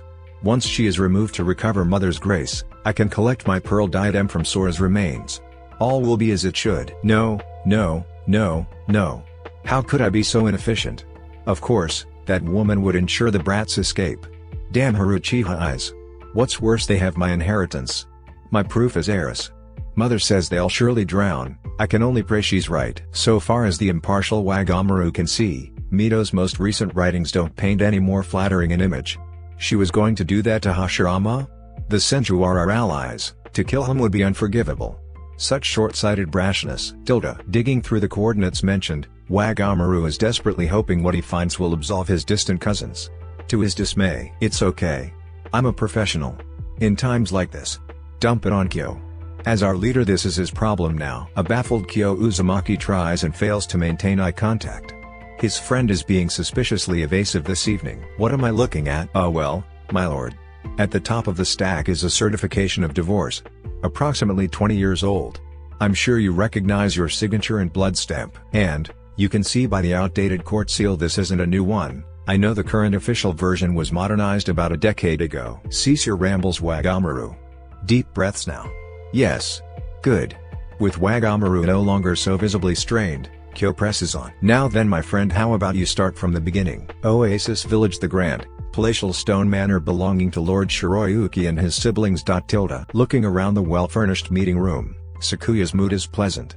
Though there is but 3 short weeks to go before the big day and things are busier than ever, she is content. Why? Because it's a union between her esteemed brother, Lord Reiji of Oasis, and her dearest, albeit long-suffering, friend Yukina. It's going to be beautiful. I'm so happy for them. Turning her fond expression to each person gathered, through a single nod in his direction, she concedes control of the meeting to Shiroyuki. Tonight's budgetary meeting is doubling as a family evening, and since Shiro is the eldest, it's best order be left to him. My time to speak will come soon. I hope Rei and Yuki like it. As her friend Raza escorts the final representatives to the exit, Sakuya is brimming with anticipation. The official discussions took longer than normal, but that's understandable. Soon. She assured herself. Sakuya's news left Yukina breathless. You're actually saying the daimyo himself agreed? That no matter what we build on this allotment, the taxation will be at an 88% reduction? That's on top of our already reduced rates? No strings? Indeed I am. Sakuya responded with cheer in her voice. We pay most of Oasis's taxation through water anyway, but this is a special case. Technically we already kept it watered, I just needed ownership. I pulled in one of the many favors our family has accumulated and he agreed. 10 acres, admittedly that isn't especially large, but I imagine there's a lot you can do with it. Yeah, no kidding, murmured Raza under his breath. And I thought your joint gift of noble status to myself and Ayame was exceedingly generous. And you've both honored your new status well, Lord Raza, Sakuya said kindly. The people you represent have nothing but praise for your handling. Now, so long as whatever you and Reiji choose to build doesn't exceed the specified limits. There is no expiration, but a council representative will drop by periodically to ensure we are honoring our. She's cut off by a hug. Both her brothers and Yukina. That's an incredibly generous gift. Thank you, Songbird. And so the conversation continued. An all-night izakaya for sure. That has to be at least part of it, said Yukina. I agree with my soon-to-be bride. It's locked in, agreed Reiji. Sakuya didn't miss the hint of excitement in his voice. All right. But even a large diner like that leaves plenty of room. What else? Asked Sakuya. Shiro offered his own input. It's important we drain as much benefit from this arrangement as possible. Perhaps a casino? Oh, you're evil. It's a good idea for sure, but doing so guarantees the daimyo will regret permitting us this allowance. We'd be rubbing it in. All but bragging we are denying them access to one of their biggest sources of tax collection, said Yukina carefully. Sakuya is diplomatic. Yuki raises a fair point. Shiro, let's not antagonize him or his allies over something so small. I see your point. I guess that's a no for me, said Reiji, though it was clear to all his siblings he wouldn't mind upsetting the daimyo. Very well. In the interest of keeping the peace motion dismissed, Shiro agreed firmly. Moving on. Perhaps a pachinko parlor? I don't understand why, but the daimyo doesn't count pachinko as gambling, so it should be fair game. Shiro haggled. As the group chats away, their debate earnest enough, they have no idea that bigger problems are coming the Wellspring siblings' way. Absolutely, the inevitable distrust between us, an invisible weakness I will expunge. No matter how long or dark, the day will come when our wishes will break through. From the colors of a beautiful dusk, our prayers are born anew. So I return to you, O source of life and love. The chains binding our past are fragile, birds on a broken wing. Transcending pain, we persevere. Here like a jewel, you shine, a mother's gentle light engulfing us all. Illuminating every hope. Grant us faith and worthy dreams that echo on forever. Frowing, a humming Sakuya scraps a line or two. Her elegant calligraphy makes adjustments to the music. No, that isn't right either. There's no cohesion and elements of the verses are conflicting. Sakuya gazes at the early evening sky, a thoughtful frown marring her face. This love song celebrating Yuki and Rei. Not a clumsy expression of inner conflict. Come on Sakuya, Ayame worked hard to create this melody, the least I can do is find the right words. Perhaps I could pitch it up a bit here. Make the lyrics come off a bit sweeter and more longing. No. That risks detracting from Yuki and my brother. This is their day. Dismissing that idea, Sakuya decides to start over. Stretching her body towards the evening sky, Sakuya notes the soft pinks and vivid orange hues. Such a marvelous setting sun. Nearly time for rain. I'll begin soon. Hopefully he received my request to meet. I hadn't thought about it, but if I keep going like this, sooner or later my power won't be needed. It may take decades, but eventually, this landscape will have been completely altered. A new cycle will emerge in nature, the trees and green will do their job as the creator intended. It's such a beautiful thing. But when that day comes, I can't help from wondering, what will become of me? Noting the sound of footsteps drawing near, Sakuya looks up at her visitor. Thank you. I'm grateful to you for not approaching silently. Raising herself from her assorted silks and cushions layering her reserved corner of the lakeshore orchard, Sakuya smiles. Thank you for coming all this way. I'm pleased you accepted my invitation. If her visitor is surprised to see that Sakuya's normal, composed poise air is accompanied by a barely apparent hint of shyness, he is polite enough not to address it. Madara's expression is uncharacteristically soft. An expression normally reserved for his precious siblings, now only Izuna. I could hardly turn it down. We parted on a more awkward note. I'm relieved you want anything to do with me, let alone invite me to witness your brother's marriage. Although, if I'm not mistaken, I am the only clansman from Fire to receive one. Is that right? That's correct, Lord Uchiha. Apologies if my letter came off as rude or a snub towards the other households. Our correspondence stated your brother is welcome too, but I don't know any others from your part of this continent. It felt rude and presumptuous to impose upon the Senju or their allies. Izuna, Madara murmured. Yes, he sends the happy couple his regards. We discussed that my brother is dear to me and I assure you, he would have accompanied me. Still, it's as he said, Izuna should remain behind. Keep things in order. That's fair, I appreciate that. A family comfortable honoring our respective roles, while still showing support wherever needed. That will always be a thing of beauty, Sakuya said. Her gentle voice, pure and unearthly, ensnared Madara's ears like a vice. Trying not to gulp, from the sudden dry mouth, he politely adjusts his position. I really need to figure this out. Madara thought, his turmoil barely concealed by a stoic mask. Before Sakuya's eyes is Yukina, a gorgeous bride. At her side stands Yukina's equally dazzling groom, Sakuya's second eldest brother, Reiji. On this day the two are celebrating the beginning of their new life as husband and wife. That was the plan, and before this interloper showed his face all was relatively smooth sailing. The couple had completed the sake-sharing ceremony before the priest, and Sakuya's gifted song to honor their union was well received. Right now Sakuya suspects her dear friend Yuki is quite grateful for the white wataboshi, a curved, wide hood-like veil, that protects most of her face from view by all but her new husband Reiji. Sakuya doesn't blame her. It's not even her wedding yet, she is pink in the face from the interruption of the ceremony by this uninvited man. I wish there was something I could do. Drawing her silken shawl like wrapping tighter around her arms and shoulders to better cover her sleeveless, non-kimono, gown. Sakuya is uncertain, but realistically what can she do?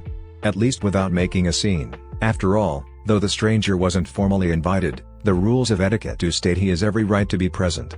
Arguably just as much as me and Shiro. How do I turn this man away?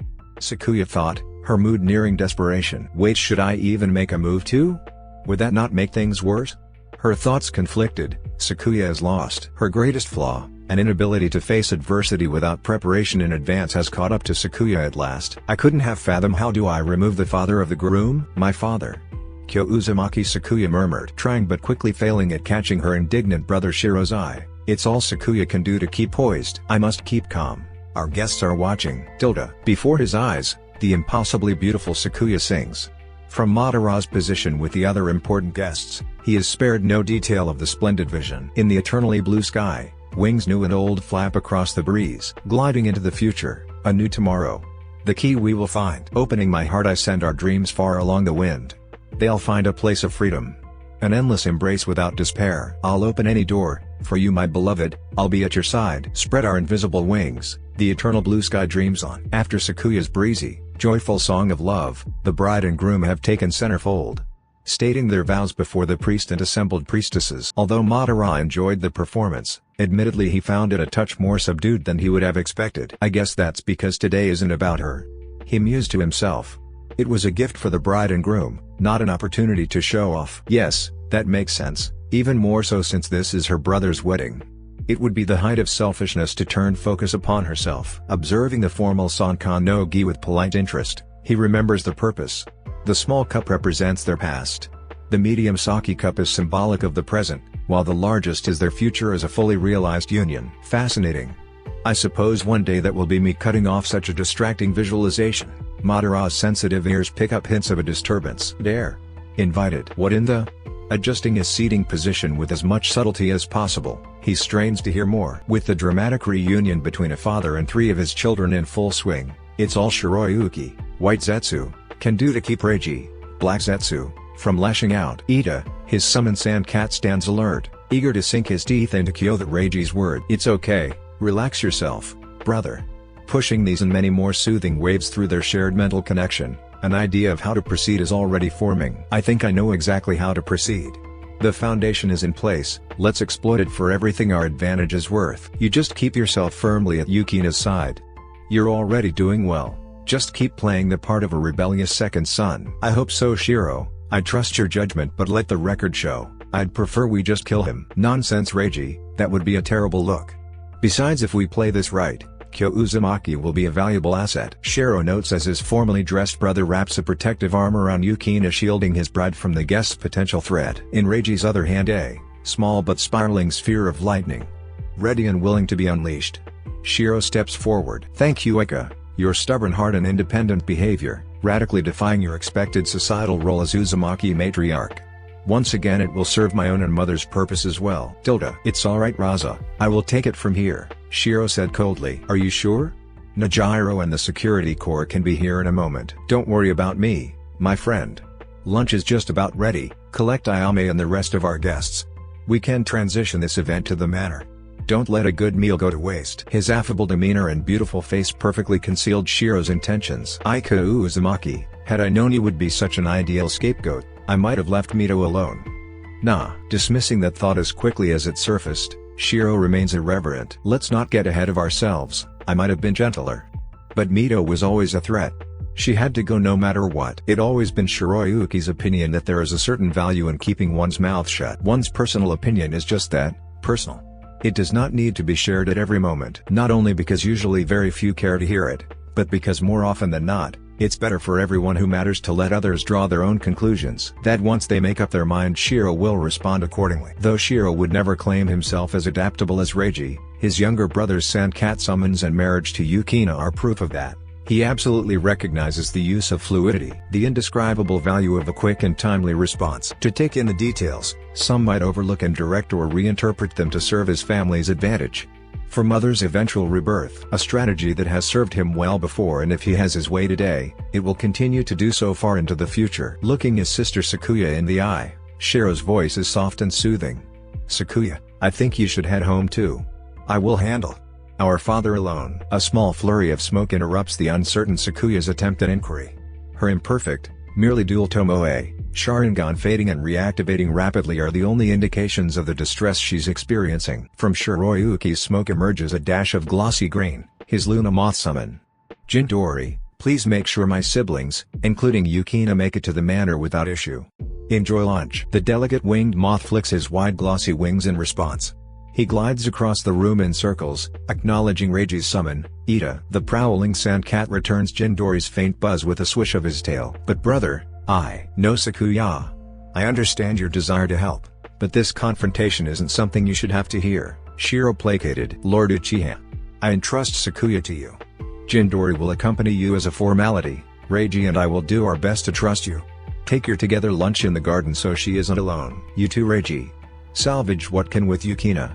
Perhaps after your celebratory meal, you could leave for hot springs early. Take an extra day to spend with your new bride. As the pairs exit the shrine, Shiro, big brother of the decade, picks up Madara's attempt at conversation. Do you have a summon of your own? Madara asks Kaguya. His curiosity is genuine, but Shiro feels the real purpose is to keep Kaguya's mind distracted. A fair question, Shiro mused. The beast contracts are guarded jealously. The fact myself and each of my siblings have one must be a surprise. His sister responds. Her voice is fond. Kaguya's affection for her summons isn't hidden or downplayed in the slightest. I do, my moon bear, Ruki. He is just a cub right now. Ruki is just precious, but he won't be old enough to participate in resolving conflicts anytime soon. His sister hesitates a moment but finds her words. Would you like to meet him? It would be my pleasure to meet this Ruki, replied Madara neutrally. Only a hint of actual desire. Nice delivery, Shiro appraised mentally. The amicable sounds of their fading conversation is like music to Shiroyuki's ears. Alone in the shrine with his father Shiroyuki, formerly White Zetsu, embodiment of Kaguya's will, musters the most innocent look of wide-eyed vulnerability he can imagine. Before Kyo Uzumaki's eyes, Shiroyuki's unfairly beautiful face grows seemingly overwhelmed with emotion, practically to the point of tears. Staring piercingly at the stoic Kyo Uzumaki, a wavering-voiced Shiro asks a single, venom-filled question. Are you here to finish what I started? A distorted collective truth eroding the old ... Are you here to finish what I started? In Kyo Uzumaki's eyes, his supposed eldest son's words are bluntly spoken and full of vitriol, but they fail to completely hide the fear and shakiness he must be feeling. He recognizes me. The older man isn't sure if he should be relieved by that. This isn't a good sign, Kyo thought morosely. Words failing him, the conflicted Kyo Uzumaki is stoic, his uncertainty about how to proceed masked by a veil of noble indifference. Perhaps at the continued silence, adamantine chains form around Shiro, the anguished boy protecting himself through a gilded barrier of crisscrossing gold netting and entrapment. The boy must be terrified. Minutes ago he showed such strength, calmly ensuring his siblings' safety, yet now it seems Shiroyuki can only barely suppress the urge to flee. In truth, Kyo has no idea how to proceed here. Although he came to Oasis, hoping beyond hope to disprove the avalanche of evidence against his wife and daughter, in the week he's been here, nothing indicates any falsehood. Just the opposite. Every person Kyo has discreetly questioned has the same response. This consistency plus the blood-red crystals delivered by Kyo's old friend, paints a damning picture. An alarming image that grows increasingly difficult to argue against. I remember none of this, but what other explanation can there be? The man thought desperately. Those crystals are synced to my blood. You simply can't fake that sort of connection. If we were not parent and children, the crystals would be clear as water. Sure, the words are different, but the story remains the same. And these aren't the eyes of a charlatan. The color is wrong, but the shape. I see those eyes every time I look in the mirror. It's all true, isn't it? The seal, my wife's betrayal, our daughter's complicity. I never should have come here. The thoughts are awful, perhaps cowardly. Yet right now they're all that come to mind. How can I pretend this isn't real? All that transpires is silence. The truth will always be malleable. A new, more convenient truth has taken hold. The actual past long eroded to nothing. Silence. I see, not even the chains were enough to crack that mask. His widening barrier of adamantine chains holds stable, but preferring his ice, Shiroyuki finds the drain on his chakra reserves annoying. Kyo remains still, making no move to speak. He may as well be a statue. An interesting reaction. Shiroyuki is amused but also growing increasingly restless. I'm starting to see where exactly Sakuya gets her tendency to be indecisive under pressure. Heredity is a powerful thing indeed, but this attribute is unattractive enough coming from her. From Kyo it's somehow worse? Unsightly. He's a grown adult. If this flimsiness is the kind of leadership Uzushio deals with on a daily basis, it's no wonder they lost to Kumo. Unless that's just my bias. His thoughts are morose, the idea is filled with fascinating implications, but Shiroyuki isn't in the mood for introspection, what-ifs or speculation in general. Questions for another time. For now, if father won't react, I guess it's on me. Shiroyuki decided. If you're only going to stand there, I'm making the first move, announced Shiro. I won't stand by and let you claim Oasis for Aika. Not my sibling's blood either. His words are deliberate, hoping to force a reaction out of his wayward father. What? For Aika? Kyo Uzumaki is jolted out of his panic-induced riviere.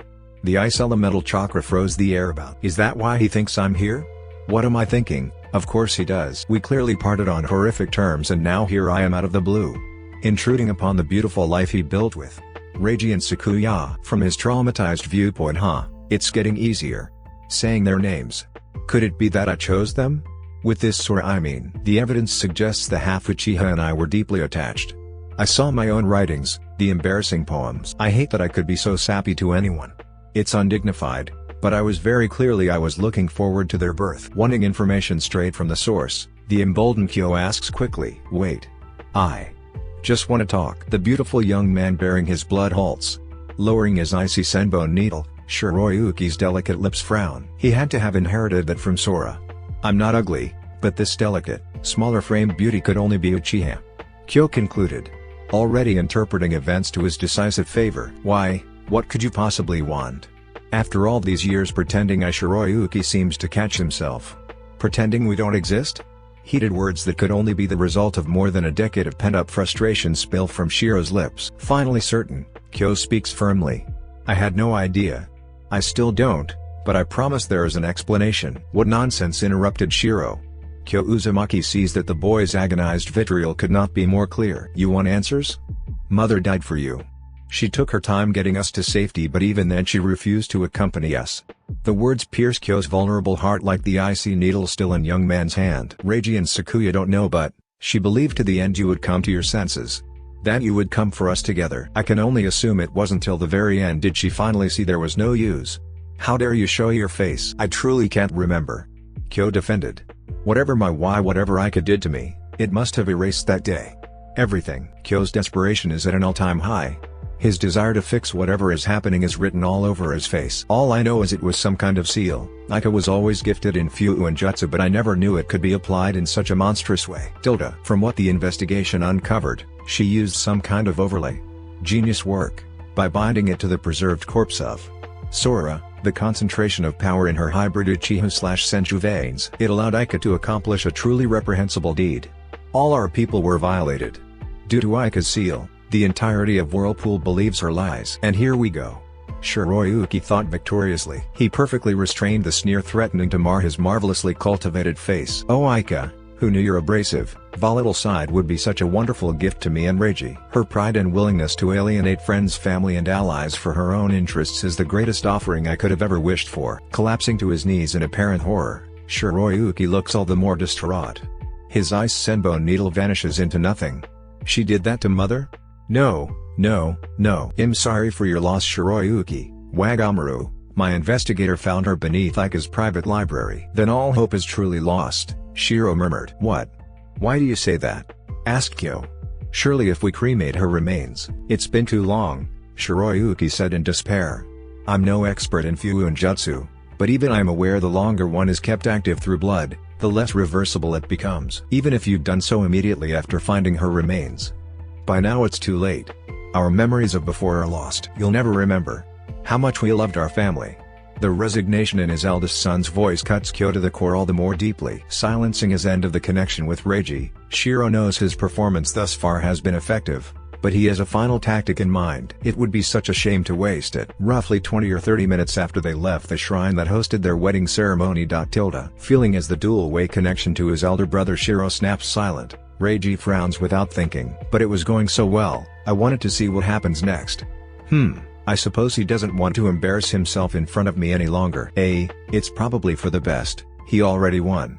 After all those revelations, Kyo Uzumaki is ours now. I probably don't need to hear Shiro push any further with the dramatics. Reiji contents himself with a shrug. You're more silent than usual. Are you alright? The sound of Yuki, his now wife's voice, ensnares Reiji's full attention. Turning to face her, Reiji manages a shaky expression. Yeah, I think so. It's okay to talk, Reiji. I was embarrassed, but this was your father. I can't begin to imagine how this must be for you, Shiroyuki, and Sakuya. Oh, thank you. I appreciate your worry, Yuki. But this is Shiro. Mark my words, he'll have that man eating out of the palm of his hand. I imagine Sakuya is fine too. That Madara took her away for a few hours. For some reason, she seems to like him, so hopefully with his distraction she'll be alright. Fair enough, I think he and Sakuya are headed to the garden. She also has Ruki with her too, and he's cute enough to make anyone cheer up, said Yukina, her tone cautious. Right, that cub reaches well past her knees, and could eat the entire orchard in an afternoon. She'll be okay. Reiji murmured. But seriously, Reiji, you dodged my question. How are you handling this? Yukina insisted, determined to get an actual response from her now husband. Sighing, Reiji decides to indulge her concern. Still knowing he can't tell her what he truly thinks, he settles for a shared memory. Honestly, I'm not that bothered. I think I'm more nostalgic than anything. We are finally married. It feels like a long time coming. It really isn't, Yukina said playfully. Her tease is apparent and Reiji appreciates Yuki's clear lack of malice. True, for a time, you had no intention of marrying at all. Anyway, do you remember what Shiro told you? I mean back when you finished teaching him what you know about ice chakra? Crinkling her brow, Yukina sighs. I see, you speak of the whole it's better to be liked by the public than write speech. Honestly, Reiji, I was so insulted, but to Shiro's credit it didn't take long for me to understand just how true that is. Indeed. Reiji squeezes Yukina's palm affectionately. Your pride was most unhappy. Oh, it's not so bad, Yuki murmured. More humbling than anything. But I learned how to put their expectations to my advantage. Who knew framing my venture into independence as training to run my future household would make so many people eager to support my tiny stand? It snowballed for sure, Yuki, a real eye-opener. Not even 3 years later and that tiny roadside stand, the Icy Breeze, is a real establishment, employing 6 full-timers. Don't oversell this. It's not that big a deal, Reiji. The sincerity of Yukina's humility catches Reiji. His cold heart fluttered at her smile. Don't sell yourself short. No business is too small. That's 6 people who owe their livelihood to you alone. Not to mention all the part-timers. Flatterer, the pinkening of Yukina's ear tips is all it takes for Reiji to pull back. Not here. He reminds himself. It would reflect poorly on us both. Quenching his inner fire before it leads to him doing anything stupid, Shiroyuki takes Yukina by the hand to the manor dining room for their awaiting formal lunch. Let's get these guest content and fed so they'll leave. I really can't wait for tonight. The sooner we get to Hot Springs the better. Go away, declared Shiro. Get out of here, I don't want to be seen like this. Staring at his shaking, exhausted son as he curls into himself, an ugly cry surely on the way. Yet Kyo knows he can't leave this alone. Overcome by a protective urge, Kyo says soothingly. No, I understand things are strained, but I want to comfort you. I missed out on so much, I couldn't forgive myself if I ignored you now. Placing himself close, Kyo murmurs. When I was growing up, they said adults shouldn't cry, but that's a lie. What matters is the time and location. As your father, there's no safer place.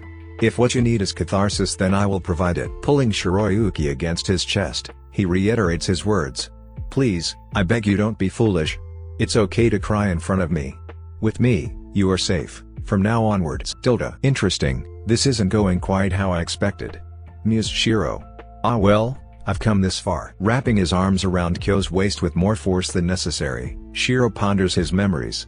Which will provide the most emotion? It doesn't take long for him to realize, he actually has quite a bit. All my doubts, all my inescapable fears, my uncertainties. You too have value. Leaning further into the hug, Shiro is surprised. This is nice. Such a dazzling warmth. As the boy sobs brokenly and without restraint in his lap, the silks of his garment stained by tears and unsightly fluids, Kyo can barely hold back his own rising emotions. Yes, this is what I wanted. What I always desired. That must be why I divorced Taika. Going by the marriage certificate and divorce records, we did not even meet until at least a year after. Hours later, awakening to the feeling of his face on a cushion, Shiro, Formerly white Zetsu is mortified. I actually fell asleep? How pathetic. The implications of his actions and a budding genuine affection for the man called Kyo Uzumaki are terrifying as they are inconvenient. It backfired. It dawns on Shiro that perhaps he was too vulnerable with him. Wait, I couldn't fake it all. I needed those truths to sell it. Shiro attempted to justify himself. Either way, Shiroyuki, formerly white Zetsu, knows one thing. I can't kill him. Ever. This body is far too attached. What should I do? Oh Reiji, you might have been right, but there's no going back. Not from this. I can't let go of this warmth. Shiro knew it was so. Reiji. You can never know. You can never find out that me of all people have fallen prey to the talk no jutsu. The residents of Oasis Village, the people residing here, are as varied as their motives for choosing to live here. Today more than ever. Although some are more skeptical of the blessed siblings than others, all can agree to one statement. I won't go back. One such individual is Najiro, formerly a Hyuga, now head of Oasis Security Corps. Born to a Hyuga side branch, Najiro was a slave in every way the word describes. Call it hope or even propaganda, Najiro doesn't care about his employer's origins. What matters is that it was Lord Shiroyuki who removed the cursed caged bird seal from his forehead. Though the removal means he can never return, their kindness is what allowed him to truly live in the first place. The Hyuga were never home. I had to start over here, but at least this life is mine. Freeing me earned the Wellspring family my undying gratitude. The fact they agreed to keep doing it for others who can slip away to make the trip, solidified our trust into a truly unshakable bond. Today there are exactly 12 of us. I can only pray more slip away safely. 3 years ago, the main Hyuga branch considered Najiro expendable enough to be released from the war, and he was sent off to wind in an observational role. To get a feel for the rumors of Oasis. To see if there's any credence to this Wellspring maiden. To gather information for the main Hyuga household. Shortly after his arrival, it was the plentiful fruit such as the apples, born of Sakuya's plentiful chakra, that drew Najiro's attention. He was in a meeting with Lord Shiroyuki, a simple formality. While present, a nameless attendant brought in a tray of cut apples. The red peel was the glossiest he'd ever seen, and the scent enticing. A gift for Lord Shiro from his sister. To be enjoyed with Lord Reiji and whatever visitors might be present. Najiro had no intention of accepting, but Shiroyuki had begun eating, and with Lord Reiji adding additional social pressure, it seemed rude to stand on ceremony. I figured, if I die it won't matter. The caged bird seal will make the Byakugan impossible to study. Dead weight is all I'd be to them. That is why it was someone like me who was sent after all. It's no secret that the branch members are viewed quite openly as fundamentally expendable. A resource to be expended on the whims of the main house. Biting into my first slice, the initial crunch, from that first bite, was unusually satisfying, and the taste was incredibly delicious. But more than anything, I felt invigorated. It wasn't until I finished the equivalent of a full apple that I noticed that my caged bird seal was reacting. As this is a seal decidedly not for my protection or benefit, I was understandably concerned. Najiro remembered. I could feel it, not pain but a twitching sensation. Like the binding effect was struggling to keep hold of my system. In my panic, I grew dizzy. The brothers only sat there, watching in idle curiosity. Clutching my forehead, Lord Shiro finally spoke, as did Lord Reiji. But in my haze I couldn't understand what they were saying, only certain from the pity on Lord Shiro's face that I was going to die. As a series of golden chakra chains extended from Lord Shiro and flowed in my direction, I had no further doubt and lost consciousness. I don't know how long I was out, only that when I awoke, I was feeling lighter and more at peace than ever. At my hospital bedside were 2 individuals. The first was Sakuya. She must have been around 14. She was apologetic, near tears. She expressed sorrow that I had such a strong reaction to her apples. As Lord Shiro clarified, the fruit and vegetables born of her wood release, in addition to being very nutritious, also hold a powerful cleansing effect, nullifying negative invasive effects upon the body. Normally it targets the usual suspects like poisons and malnutrition. In my case, the caged bird seal at my forehead was viewed by the purification as an especially egregious assault, and it worked overtime to eliminate it. Unfortunately, my body had long acclimated to the caged bird seal, so it took the additional application of Shiro's adamantine chains to weaken it further. A resulting overload that knocked me out. When I looked at my reflection, free for the first time of that monstrosity, I knew there was nothing I wouldn't do for them. A few weeks later, after cutting all ties with the Hyuga, they believing him dead and cremated, Najiro, age 24, enrolled in the Oasis Security Corps as an initiate. Not out of pressure. The brothers made it clear I could build my life in any arena of my choosing. The main household would surely find their blatant lack of interest in putting my Byakugan to use for Oasis to be insulting, But I found myself feeling only relief. I actually laughed. I won't go back. Michi, mother of two, knows she will never go back. Not to the days of scorching heat and uncertain water supply. Not to the days languishing in ill health. She isn't the only one. Michi knows that if this is the price to pay for their new happy more fulfilling existence, it's a comically small one. Michi honestly has no idea how much of the official accounts are accurate. She honestly doesn't care either, so long as her way of life goes on uninterrupted. Indeed, she did not recognize Kyo Uzumaki on sight, and at his polite questioning, she only felt one thing: another outsider poking their nose. So far as Michi and many others are concerned, the truth is exactly as presented. I won't go back. Never. The garden of the Wellspring Manor. Sunset. Tell me, little girl, demanded the great monstrosity of a moon bear. What is that you feel? The strength of his snarl stung Sakuya's ears. The power of his heaving breath grasps against her exposed white jade-like face and neck. The muzzle of the beast's silky black fur and glossy white crescent along his neck and shoulders couldn't be a greater contrast to the ferocious mouth of sharp, jagged teeth threatening to bite Sakuya's head clean off her shoulders. Sakuya wobbles. The terror of her predicament makes her want nothing more than to flee. Flee to the warmth and safety of her brothers. Still, she catches herself. Her Sharingan no longer flickering on and off erratically. Looking the great creature in the eyes, she says solemnly, I feel shame. So much shame, and a great deal of fear. But above all, what I feel in my heart most is that I must help them. Despite her tears, flowing like the rain she calls each evening, Sakuya's convictions shine through. I can't. I won't allow myself to be a hypocrite.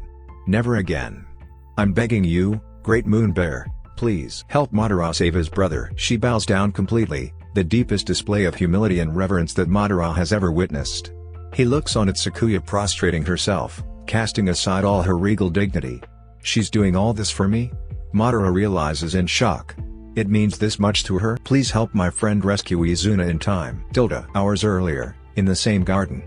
You smell almost as delicious as these pomegranates, declared Ruki. The tiny cub of a bear lounging indulgently in the warmth of Sakuya's comfortable lap. The moon bear's oversized form took up her entire lap and most of the surrounding space within a few good feet. Madara estimates that when standing on his hind legs, the bear would be at least 5 feet. And a part of Madara is unsure if he should be offended or relieved by the black-furred cub's plainly stated assessment. Candy next? The bear inquired, his impressive maw dripping with red juice so disturbingly like fresh blood. Of course you can, sweetheart. I have a batch set aside for the children's shelter tomorrow, but there are plenty of extras. After you finish up these healthier choices, we'll get you some. Sound good? I think the blueberries candied with honey and rose water will be just delicious. How about it, Ruki? Sakuya asked kindly. Yay. Those are my fave-type, mistress. Candy. Cheering himself on, the cub resumes gorging himself on the provided basket of pomegranates. Madara watches on, equal parts disturbed and fascinated as the baby bear puts his powerful paws to crushing the rich red shell of the collected thick-skinned pomegranates, the way Ruki eagerly downs the fleshy juices and seeds within. It's at that moment, Madara decides to let any insult slide. I see, it makes sense why Izuna matters so much to you, Madara. The idea of losing even one of my siblings. Yuki too. I don't think I could go on, Sakuya murmured. It hasn't been easy, but I try to dote on him when I can, Madara agreed. His thoughts of Izuna have him warm in demeanor. No matter how big Izuna gets, he'll always be that little boy clutching my knee. Madara's voice was fond. Accepting the hawk summons parcel, Madara's expression is impassive. I hope I'm not being rude, but Izuna wouldn't have sent me anything without due cause. Of course, no need to worry. Sakuya turned her attention back to brushing Ruki's ears, permitting Madara privacy. Amaterasu's tears, Madara read aloud softly. That's not much of a message, no. Sakuya's ears perked slightly, observing him from the side, though he suppressed it masterfully. She noticed it all the same. The quick flare of dread, now surely pulling through her friend's being. Damn it. How could I let myself get so complacent? Madara thought in horror. The ceasefire was originally set for 3 months, but since the deadline passed and we never returned to full-scale offense, I wasn't concerned. 1 year. Lost. This is my fault. I guess the clan elders on all sides are finished waiting. I take it you need to leave? Sakuya asked, her voice wavering, as though she wants to say more but is afraid of overstepping. At his silent nod, she takes in a breath. Exhaling, Sakuya stands firm. I won't prevent it. But before you do, may I try something? Please. I don't know if it will work, but I want to at least try. Madara agrees. He is understandably in a hurry. But whatever this girl is attempting could be too good to pass on. "Thank you, Madara," whispered Sakuya. Lifting her left hand, she nicks her thumb, the drops of crimson blood trickle down her palm. Inhaling, Sakuya kneels on the ground, she slams her blood-soaked hand upon the grassy soil. Summoning technique, Great Moon Bear. Her dewdrop voice was unyielding to Madara's ears. The smoke piling before her, Sakuya strains to stand up, the expensive chakra greater than even she anticipated. "I took a chance. At least it worked," she said between gasping breaths. "Why a summon?" asked Madara. Before Sakuya could answer, the form before solidifies. A beautiful monstrosity who doesn't seem happy to see either of them, but his scorn for Sakuya could be cut with a kunai. "You!" the beast said in a roar. "You know very well, little girl, that my rookie was assigned as a mere courtesy. You have quite the nerve to demand my audience." Unable to withhold a shudder, Sakuya shivers. She can't suppress it, in her silver eyes, the beginnings of tears are forming. "I understand, Great One. I am every bit the unworthy child today as I was the day I signed your contract. But I swear on my life, I would not have called you without the most dire justification." "You speak as though you have any say, girl. That is my call," the great beast stated. His tone left no room for dispute. "You're right, Great One. Fundamentally this is an act of selfishness on my part. I can do nothing. Not when I know people are suffering right beyond my walls. On the other side of this continent, a war is waging. People are dying, starved into nothing, and here I sit in Oasis, lounging in luxury." Sakuya pleaded. "I feel like such a hypocrite. Praying for peace through music while looking the other way. Sure, I pay my keep and our people are happy, well-fed, and generally healthy. I know we also win every injured we can find, but I know there is more I could be offering. This is my friend Madara. Right now his brother is. He's in such danger. I dare not leave Oasis myself. The weather is nowhere close to stable. We only barely qualify as a savanna now. Should I venture off for too long, the desert sands will surely return, but I know I can still help." "Tell me, little girl," demanded the great monstrosity of a moon bear. "What is that you feel?" The strength of his snarl stung Sakuya's ears. The power of his heaving breath grasps against her exposed white jade-like face and neck. The muzzle of the beast's silky black fur and glossy white crescent along his neck and shoulders couldn't be a greater contrast to the ferocious mouth of sharp, jagged teeth threatening to bite Sakuya's head clean off her shoulders. Sakuya wobbles, the terror of her predicament makes her want nothing more than to flee. Flee to the warmth and safety of her brothers. Still, she catches herself. Looking the great creature in the eyes, she says solemnly, "I feel shame. So much shame, and a great deal of fear. But above all, what I feel in my heart most is that I must help them. Many options don't require me to physically leave this place. I can help end the suffering innocents." Despite her tears, flowing like the rain she calls down each evening, Sakuya's convictions shine through. "I can't. I won't allow myself to be a hypocrite. Never again. I'm begging you, Great Moon Bear, please. I'll pay any price. My own life if need be." The Great Moon Bear scoffs. "Did you not just state that in your absence the oasis would vanish? So much for conviction." His tone was derisive. Just as Madara fears the creature is about to devour her, Sakuya can't restrain a quiver, yet still she speaks even more firmly. "It's regrettable. But the price of ignoring those in need is too high. If my brothers cannot carry on without me, then Oasis was never meant to last." Madara is both impressed by the sincerity in his friend's voice and disturbed by the potential implications. "Please, Great One, help Madara save his brother." She bows down completely, the deepest display of humility and reverence that Madara has ever witnessed. He looks on at Sakuya prostrating herself, casting aside all her regal dignity. "She's doing all this for me?" Madara realizes in shock. It means this much to her? "Please. Lend me your power. Please help my friend rescue Izuna in time." The great bear roars again. Sakuya stares up unflinching. Her tears still pouring, but Sakuya's newfound resolve is as firm as the most tempered steel. "I have made my choice. If you want my life, then take it. Just please help him." She nods at Madara, who has no idea how to react. His muzzle spreads wide, and the giant moon bear swipes himself down. Instead of chomping as Madara feared, he exposes his ears. Hesitantly Sakuya extends a hand. Just as she did for Ruki earlier, she pets the ruffled black fur smooth. "You have grown well," the beast said, his tone now surprisingly warm. "Though you are not yet worthy, you are closer than I believed possible." Pressing his nose against the girl's tear-stained face, he sighs exaggeratedly. "Very well, I shall allow this favor.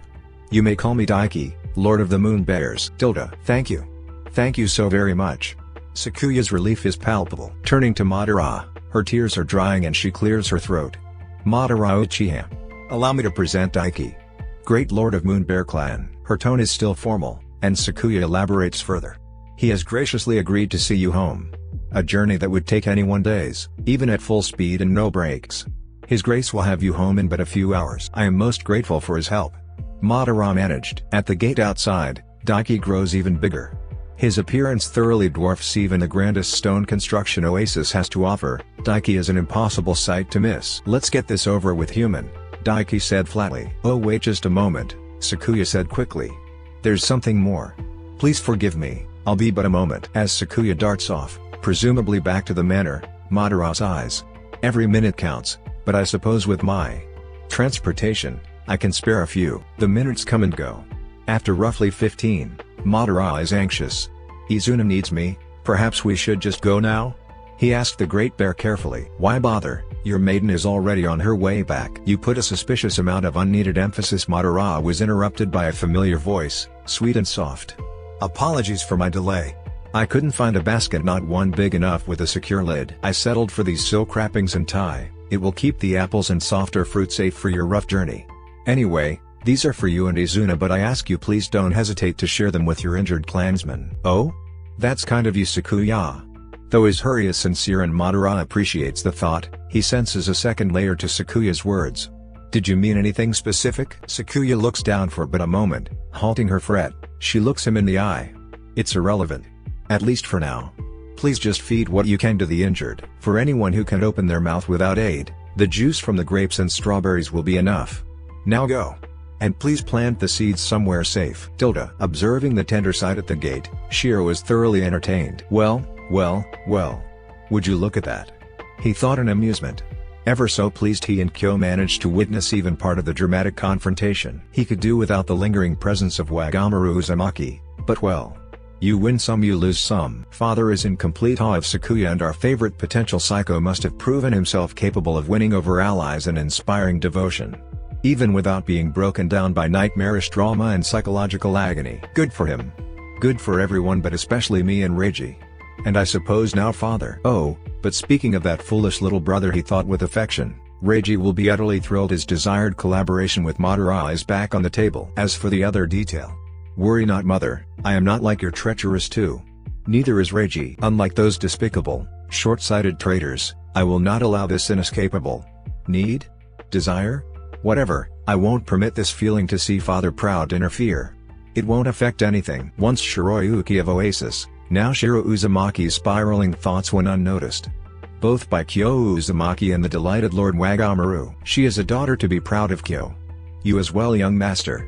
You and Lord Reiji have done a marvelous job bringing her up. The voice of Wagamaru congratulating both Kyo Uzumaki and Lord Shiro, his new young master, for their accomplished Sakuya is only barely registered by either man. Their father is too occupied to respond properly.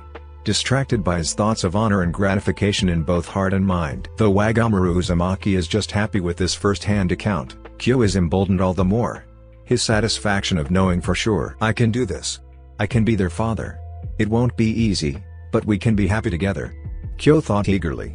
This will work. The comfort from the absolute certainty that it's his blood flowing through the three wellspring siblings' veins. And I don't blame Kyo father. We truly are of his blood, and at the end of the day, as our father, he has a degree of power, legal and emotional, over us and all our accomplishments. Thought Shiro. Quite frankly, accepting us comes too many positives, for both him as a man and the people of the Uzumaki clan as a whole. The outskirts of Fire Country, approximately 1 hour till Izuna's salvation. Relax yourself, Uchiha, ordered Daiki. I understand your predicament, but this clenching around my neck isn't helping. The duo have been traveling a few hours now, and Madara's tense brooding over his younger brother's situation has given the Great Lord a headache. Not hearing Daiki's words, Madara's thoughts remain occupied. Don't worry, little brother, I'm on my way. Your message was brief, but those words. A jolt, the sudden impact of Daiki making an especially obnoxious leap, yanks Madara from his morose thoughts. Must you be so rough? Oh sure, that gets your attention, said Daiki irritably. It's nice to know you've so thoroughly ignored my helpful life advice. If you'd been paying attention, roughly 70% of all your life's trouble would be as good as resolved. Recognizing the sights around them are becoming increasingly familiar, Madara relaxes slightly. Is that right? With all due respect, Lord Daiki, I don't understand why you care, he said pointedly. I don't, human. It's just. Well, call me sentimental, but my Ruki is getting to be that age and I wanted to practice for when he inevitably comes to me for advice. I figured if my words screw you up, well, that can be what's called a teachable moment for me. I'll learn from that and be sure not to give my son whatever advice got you killed, responded Daiki. His bluntness astounded Madara. I'll be sure to keep that in mind, Madara murmured under his breath. Wonderful. At least he's honest. Such transparency, as I recognize that too.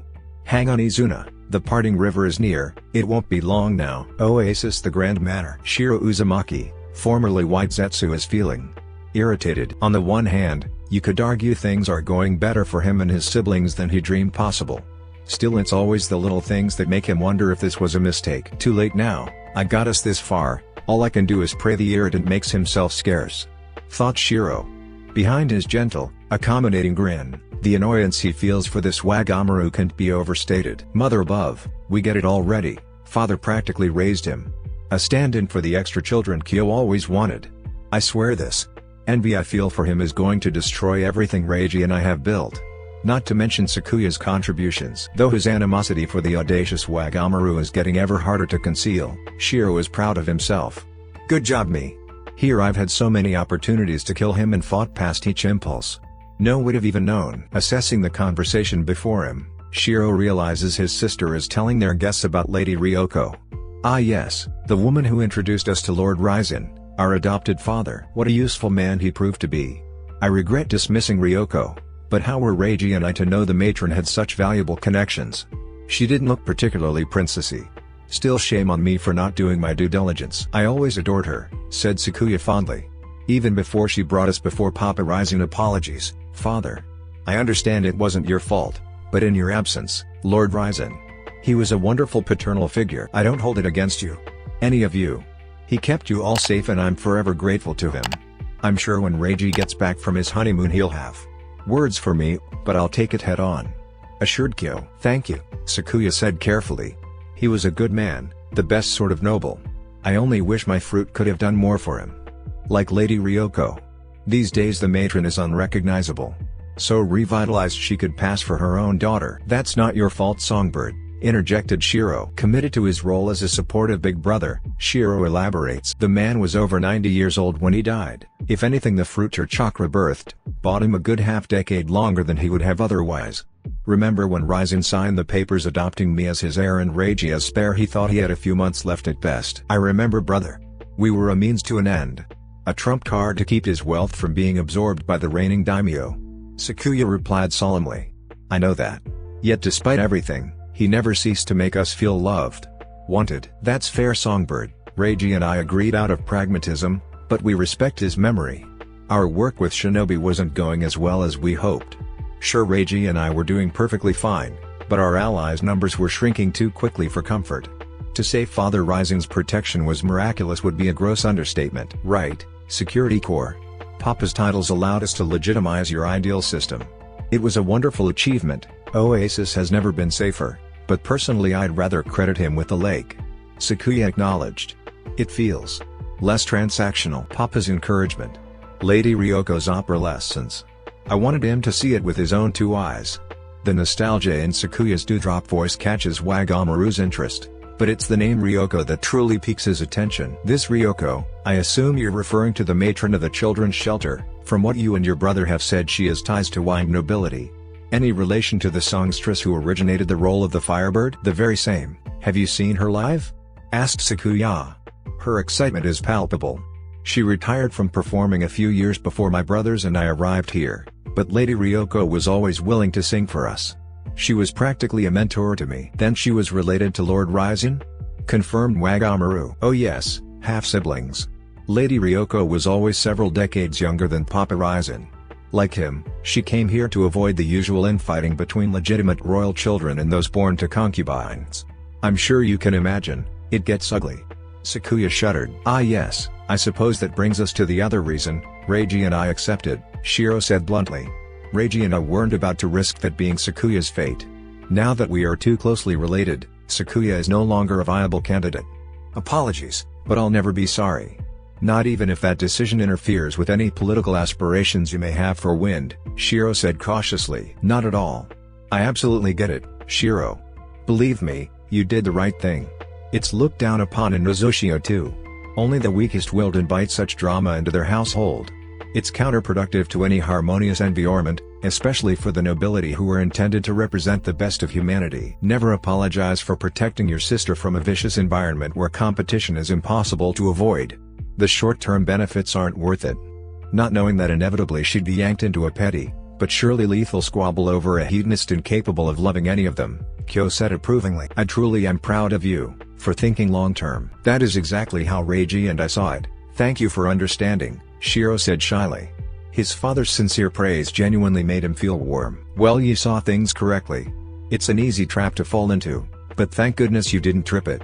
Kyo wrapped his arm affectionately around Shiro's shoulder and firmly squeezed. It took all Shiro's efforts not to lean too far into Kyo's embrace. Amaterasu stares a very simple code phrase, but to Izuna Uchiha it holds immense significance.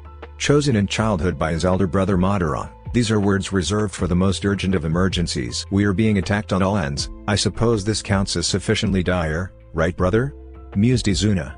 His mirthless chuckle was only barely audible. Looking at the gathered data presented before him, Izuna isn't sure how long this can hold out. Attacking our stronghold was a bold choice. We have enough supplies to keep hold up for a time, but I doubt this can last forever. Releasing a sigh, Izuna addresses his acting second. Kagami, how is our fortification holding up?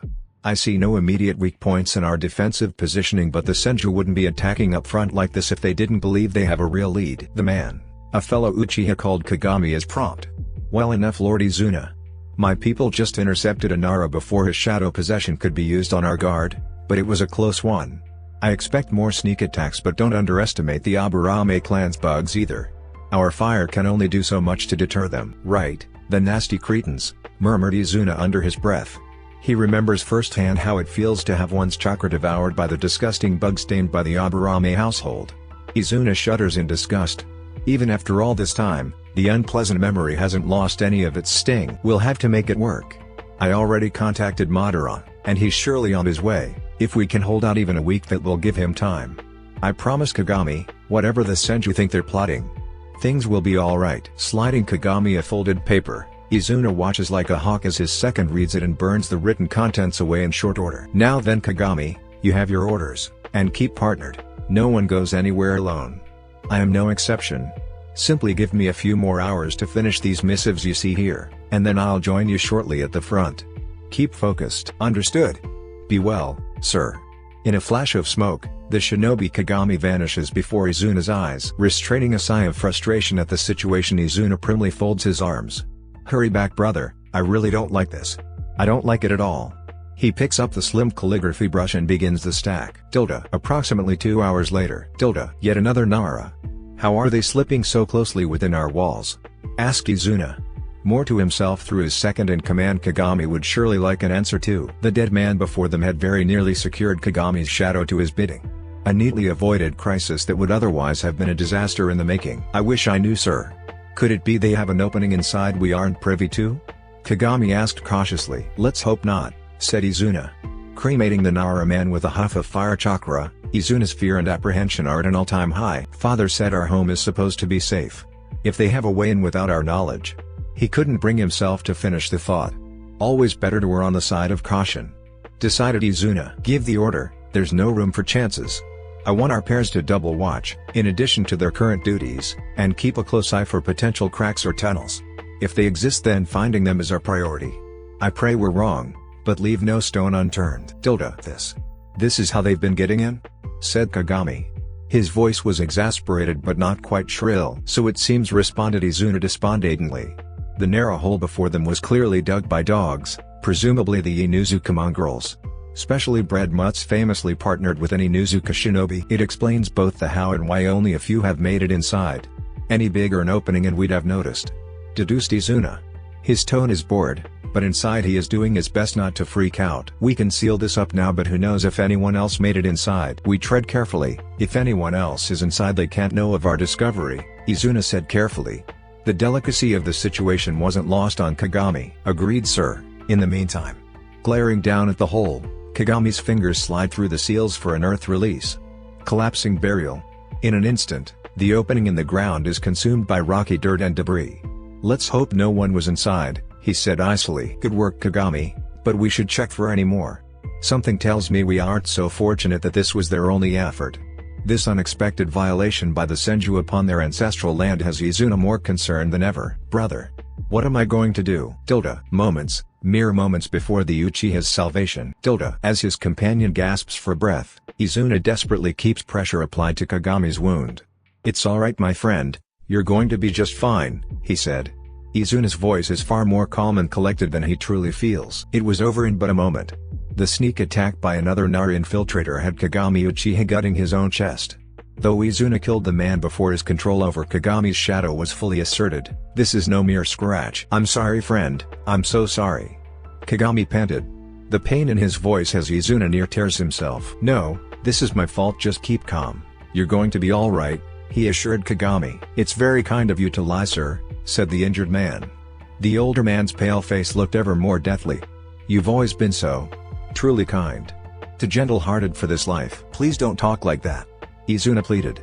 I swear it's not as bad as it. What was that? Now all the more alert, Izuna focuses chakra to his ears. A crash? But what could brother? Izuna can feel it, the warm steady feeling of Madara's chakra. Redoubling his efforts to tending Kagami's injury, Izuna makes no effort to hide his relief. It's him Kagami. Madara is here, but how? You've done well in my absence, little brother. The situation is ugly but nothing collapsed and nobody is dead. That alone is worthy of praise. Still, let your big brother take it from here. Looking up at Madara in the eye, Izuna knows the sound of his overbearing elder brother's tenor has never felt so sweet. Yes, and thank you. Of course, now let me see his injury. Madara looks curiously at the clean cut across Kagami's chest. Nothing vital was hit? If we can stop the bleeding you should make it. Measuring out the necessary bandages to bind the injury with the medical supplies provided by Oasis, Madara remembers Sakuya's urging. The juice is enough, huh? Well, I guess this is as good as any opportunity to see what that meant. Izuna, let me take over applying pressure. To my left is a silk wrapping. A gift from Oasis. I mentioned her in our correspondence. Bring me some of the fruit within. The grapes are a safe bet. Okay. I know the vitamins will help his blood loss, but brother Kagami is losing conscious. Now Izuna. Our companion needs help. At his brother's strict urging, Izuna quickly obeys. Not 30 seconds later he returned with a delicate pink-colored package. Grapes, right at the top. Here you go brother, as requested. Due to the seriousness of the situation, Izuna managed to avoid patronizing his older brother. Appreciated. Now I'm going to position Kagami upright. His mouth is open enough, you simply need to carefully dribble the juices down his throat. Before the brother's eyes, Kagami's limp form jostles upward. It's as though his entire form is surging with newfound vitality. His breathing stabilizes and his black eyes regain a sense of clarity and focus. As Kagami momentarily stares up at them in shock before slipping off into sleep, and Izuna is the first to react. Whoa, all that from grape juice? Brother, what is this? Izuna is relieved to see Kagami's wound sealing before their eyes, but he can't help his wariness. I never got an answer, Izuna. All I know for sure is that it was born from the Wellspring Maiden's chakra. The people of Oasis eat this and other things grown under this power every day, but I guess they built a tolerance. Madara speculated. It's the only explanation for why I never saw anything so dramatic. I certainly felt nothing unusual. Granted, I was uninjured and had full chakra, so that could be a factor. I see. I guess this chakra fruit is more noticeable to first-time ingestors. I guess that explains the curiously high health statistics and ridiculous survival rates. Mused Izuna, throwing his usual caution aside to taste for himself. After chewing the plump amethyst-color grape, Izuna can't suppress the sigh of contentment. Delicious. That's... oh my. Well, in any case, she is my gratitude. You're right, little brother, but for now. Madara's eyes turned to the gate. His expression was both blazing and glacier cold. I have a situation to resolve first. They intruded on our home. Harmed our friend. I will collect this blood debt. Get Kagami to the infirmary. He's looking better for sure, but we don't take chances. I expect a full report on my return. Dismissed, Madara said sternly. Yes. In a flash of smoke, Izuna disappears, taking his companion Kagami with him. Thank you, Daiki. I don't know what you meant about building a home here, but I appreciate you not crashing the gate, Madara said aloud. Though the self-indulgent Moon Bear clan's great lord is off doing Amaterasu knows what, Madara is grateful nonetheless. What are you doing up? Back in your futon, Izuna, ordered Madara. The doctor said you need to rest. Izuna responds calmly. No brother, he said that to Kagami. I have a full clean. Noting his brother's gaze, Izuna relents. Fine. Oh Izuna, "Don't be like that," Madara said gently. His tenor voice was parental and brotherly all at once. "I made your favorite Okayu porridge. With chicken stock. I just need to slice the green onion from Mother's garden and it will be ready for you to sip." Madara's tone was so affectionate and full of concern Izuna couldn't bring himself to complain. "It's not so bad. Being looked after." He conceded inward. "All right. But can we bring some to Kagami too?" Izuna haggled. "Of course," assured his brother. "I need to collect the doctor's report on the mysterious chakra fruit anyway, so I'll make time. I'm most eager to see how it affected the other patients at the hospital," said Madara enthusiastically. "Just as well, we also confirmed Hashirama didn't authorize the assault on our territory, but I suppose that only raises more questions," said Izuna frowning. "I know, little brother, it seemed out of character, so it's nice to know. Still, this isn't over. It doesn't help that Bear may have made things worse. I should have known it was too good to be true. Building a home here indeed. I thought he was being metaphorical, not making a declaration of ownership. I get this land is valuable, the moon bears aren't wrong to want it. But we don't need another claimant. Don't get me wrong, better their trouble than ours. But Daiki choosing the Senju side of the river for his nap caused a lot of damage. More than my fireballs did to the assailants." Madara frowns at the thought. "At least the Rouge invaders are all dead. Good riddance. They aren't worth the carbon in their miserable ashes," said Madara. All but spitting. Curling into his warm futon, Izuna concurs. "Right, I still don't get it, brother. It was kind of him to bring you back so fast, but at the same time the Daiki's actions in Senju territory will surely bite us in the rear." Handing his brother the large spoon, Madara is calm. "You let me worry about that. Just rest up. I know you weren't physically injured, but face it, last night left a toll on you. My baby brother needs to recover his innocent heart," he said. Madara's tone was teasing but not out of line. Sipping the steaming hot rice porridge with caution, Izuna's red lips tense. "An innocent heart, huh?" Kagami implied the same, but I'm not sure I agree. Izuna's words were uncertain. "Last night I wanted nothing more than to bleed those Nara and Aburame alive. Look at me and tell me those are thoughts of an innocent." His guilt for the dark urge is bothering him and Madara knows he can't allow it to stick. Placing a firm hand on Izuna's shoulder, Madara speaks as soothingly as possible. "I beg you, please don't be silly, Izuna. Your heart is not at fault. It's understandable, our blood will always call for justice. So long as you remember the context, even our worst impulses can be a source of salvation. Albeit a small one that shouldn't be relied on too heavily." His words are both stern yet ever so gentle on Izuna's ears. "They attacked us here in our own home. Supposedly, rogue. Still by definition of rogue they were acting unlawfully and without authorization. I firmly believe any retribution on our end is more than deserved. So long as we make sure not to take it out on the undeserving, there is no such thing as too far," Madara said matter-of-factly. Although Madara's words were passionately spoken and exactly what his brother needed to hear, Izuna couldn't bring himself to respond. He only nodded in despondent silence. Oasis, the children's shelter. Wagamaru Uzumaki, age 27, is seated with the children. Technically speaking, now that his uncle Kyo is going to be alright, Wagamaru knows he should be heading back to Uzushio soon. Putting it mildly, his month in Oasis has been absurdly captivating. What's more, he understands this month of continuous direct exposure to Sakuya's abundance of yang chakra upon his person has been such an uplifting sensation he really isn't looking forward to leaving it behind. The physical effects of long-term consumption are astounding. Really, I mean, I saw the matron. 10 years or so of this and she looks nothing like the firebird at her final aria. She was always glorious, but Ryoko has to be at least 60 years old, yet seeing her today, she looks perhaps 30. And that's a generous overestimate. This yang chakra. It's energizing and grounding all at once. Almost like I could take on the world and have energy to spare. Perhaps it's childish but he doesn't want any of this to end and thankfully Lady Sakuya has agreed to keep him occupied for the day. Having managed not to make a complete fool of himself in front of the Lady Ryoko, a former opera juggernaut, now kind matron of this children's shelter had agreed, allowing her favorite pupil Sakuya, a former resident of said shelter, to bring him around for the day. At this moment, within each child's small hand is a glass brimming with delicious chilled juice. They watch in gleeful, giggling excitement as their wellspring maiden performs her weekly aria just for them. Currently, Sakuya's elaborate coloratura soprano trills and fluid, swaying movements are accompanied by a cheery melody that has them all at the edge of their freshly cleaned cushions. As Sakuya pitches her voice down a bit, transitioning to a warmer but still soft and dramatic soprano, it occurs to Wagamaru how fortunate he is to be witnessing this moment. Looking in Sakuya's silver eyes, her doe-like expressions hold no deceit. The delicate pink petals born of wood release cascade mischievously around her ethereal, delicate form, And Wagamaru knows he could watch the sight of Sakuya with these children forever and not get bored. She wasn't kidding. This morning at the manor, when Sakuya said her life belonged to the children of this village, I thought she was being dramatic.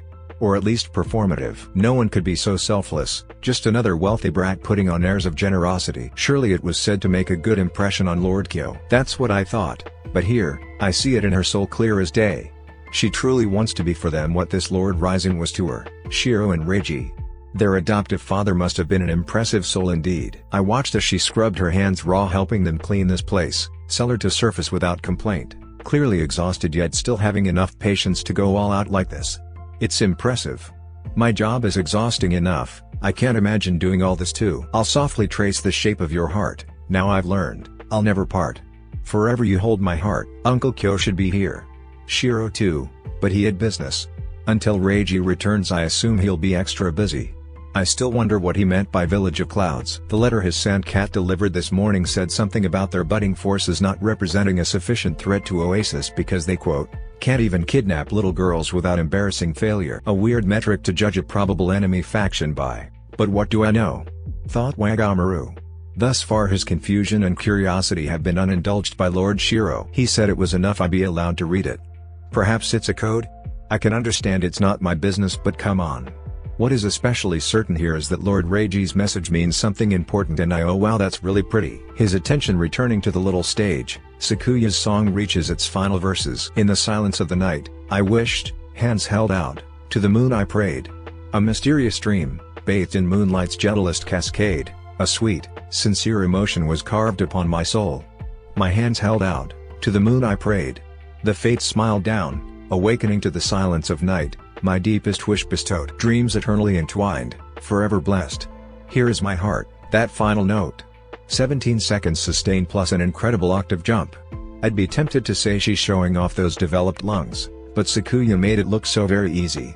Not even an inconvenience on her energy. And the children clearly adore it all. They almost seem to expect it. I suppose all this spectacle and finesse is normal for them. Reflected Wagamaru to himself. He claps every bit as enthusiastically as the children. Just as Wagamaru believes their time at the children's shelter is at an end, a little boy approaches Sakuya. She greets him with a fond grin. Noting the well-cared-for tambourine in his hand, Wagamaru has an inkling of what the kid desires. He settles himself back in to continue observing. He can't hear the entire conversation, but from what snippets Wagamaru picked up, the boy is named Kato. A fairly recent arrival to the shelter and due to his young age Sakuya is especially indulgent towards him. Alright little one, for you, said Sakuya brightly. Planting a chaste kiss on Kato's forehead she accepts the offered instrument and heads back toward the shelter little stage. Holding the boy's hand, Sakuya said just loud enough for Wagamaru to overhear, it would be my privilege to borrow your mother's tambourine Kato. Wagamaru notes her waning energy, but with that determined expression on Sakuya's face, he keeps silent. Best not to interfere. As the man called Raza plays a lively, radiant melody the surrounding children clap to the beat. Sakuya glides through an impressive technical variation. A dance involving complex point work and highly precise arm coordination. She strides boldly across the flooring in rhythmic turns. With charm and finesse Sakuya claps the tambourine at various points of her body, never missing a beat, to the tips of her outstretched toes, her shoulders, hips, and knees. Even through the heels of her feet and elbows, the tap of the tambourine keeps in thrilling rhythm. Through repetition, her ballet-esque movements continue on for a few short moments before finally ending in a fascinating pose. Again it dawns on Wagamaru that Sakuya has gone through it all without deploying so much as a speck of her chakra upon her body. I think I get it, she has it rooted to Oasis soil. Maintaining this green can't be easy on her reserves. Her efficiency is superb but I can hardly blame her for using what little she has left sparingly. Deduced Wagamaru. Despite exerted strain along with the fact she must surely want to collapse, Sakuya maintains her beaming smile. Visibly charmed and delighted to know she has offered this orphan child a captivating glimpse of his deceased mother's cherished art. I'm happy to see you're so pleased, Kato, Sakuya said to the boy. Ruffling his hair, her affection radiates off her being for all to see. Even with my chakra augmenting my stamina I could never do all of this, Wagamaru realized. It's too much. The fatigue would be utterly unbearable. It's great this Kato is so happy and I'm all for seeing a child smile, but just watching that final display makes me want to go to bed. Placing down her glass, half full of sweet, yellow apple juice, Sakuya is uncertain whether she heard Wagamaru correctly. Pardon? She asked Wagamaru carefully. Oh, I said congratulations. That what you did for Kato was beautiful, a touching gesture that surely honored his parents. Just be aware that in the process you may very well have ruined the boy for life." The bluntness of her father's protege caught Sakuya thoroughly off guard. What does he mean by that? How do you mean, Wagamaru? Kato is an incredibly sweet, gentle boy, I'm sure in time. See, that's what I mean, Sakuya. Wagamaru's skeptical tone isn't patronizing per se, and Sakuya truly doesn't understand what he is getting at. I say this with all due respect, Sakuya, but in little Kato's eyes, you have officially established an impossibly high bar, a precedent that no ordinary girl his age can begin to achieve. In going so far above and beyond just for him, you set a standard that will be difficult for the boy to set aside. We're talking romance now? Wagamaru, that's just preposterous, he is barely 7. I assure you, sweet Kato hasn't a romantic inclination in his entire body, Sakuya said assuringly. Sakuya's companion shakes his head at her pityingly. You are naive. Oh sure, right now he isn't thinking about such things. But make no mistake, at the back of his cute little head, you left an impression, a direct bar that will serve as the foundation of what he comes to expect in his future romantic partner. Like I said, congratulations Lady Sakuya, you've set him on a path that will lead him to develop unrealistic expectations. And those expectations will present an unfair burden on anyone eventually interested in him. Not everyone can be so self-sacrificing. Certainly not with such a kind smile. Though Wagamaru's words disturb her, a part of Sakuya isn't so sure she agrees. So what was I to do? Let him rot in pain? Kato is a child. A precious little one who needed comfort. Comfort I was both willing and capable of offering him. I do the same for them all. His beautiful smile along with the other children's. That makes it all worth it. I won't regret my choice. Stretching her shoulders, and taking another quiet sip of the revitalizing apple juice, Sakuya concedes Wagamaru's point. If only a little. Yes, I am very tired, and yes, it was extremely taxing to indulge him so unexpectedly. Call it self-sacrifice if you must, but after receiving such an uplifting reward, I can't bring myself to regret it. You misunderstand, I am not saying you should regret it. More suggesting that in the future you could stand to be more mindful of your actions. Not just for my uncle's sake but your own. Your father once told me to remember that even good intentions leave an impact, and they can't always be positive. Like it or not, we can't control how others perceive our actions. All we can do is live with the consequences, no matter what they may entail. At his vaguely ominous words, Sakuya's lips bend down in a frown. Swallowing down the rest of her juice, she knows Wagamaru likely means well, but his, shall we say, unique brand of forewarning has given her much to contemplate.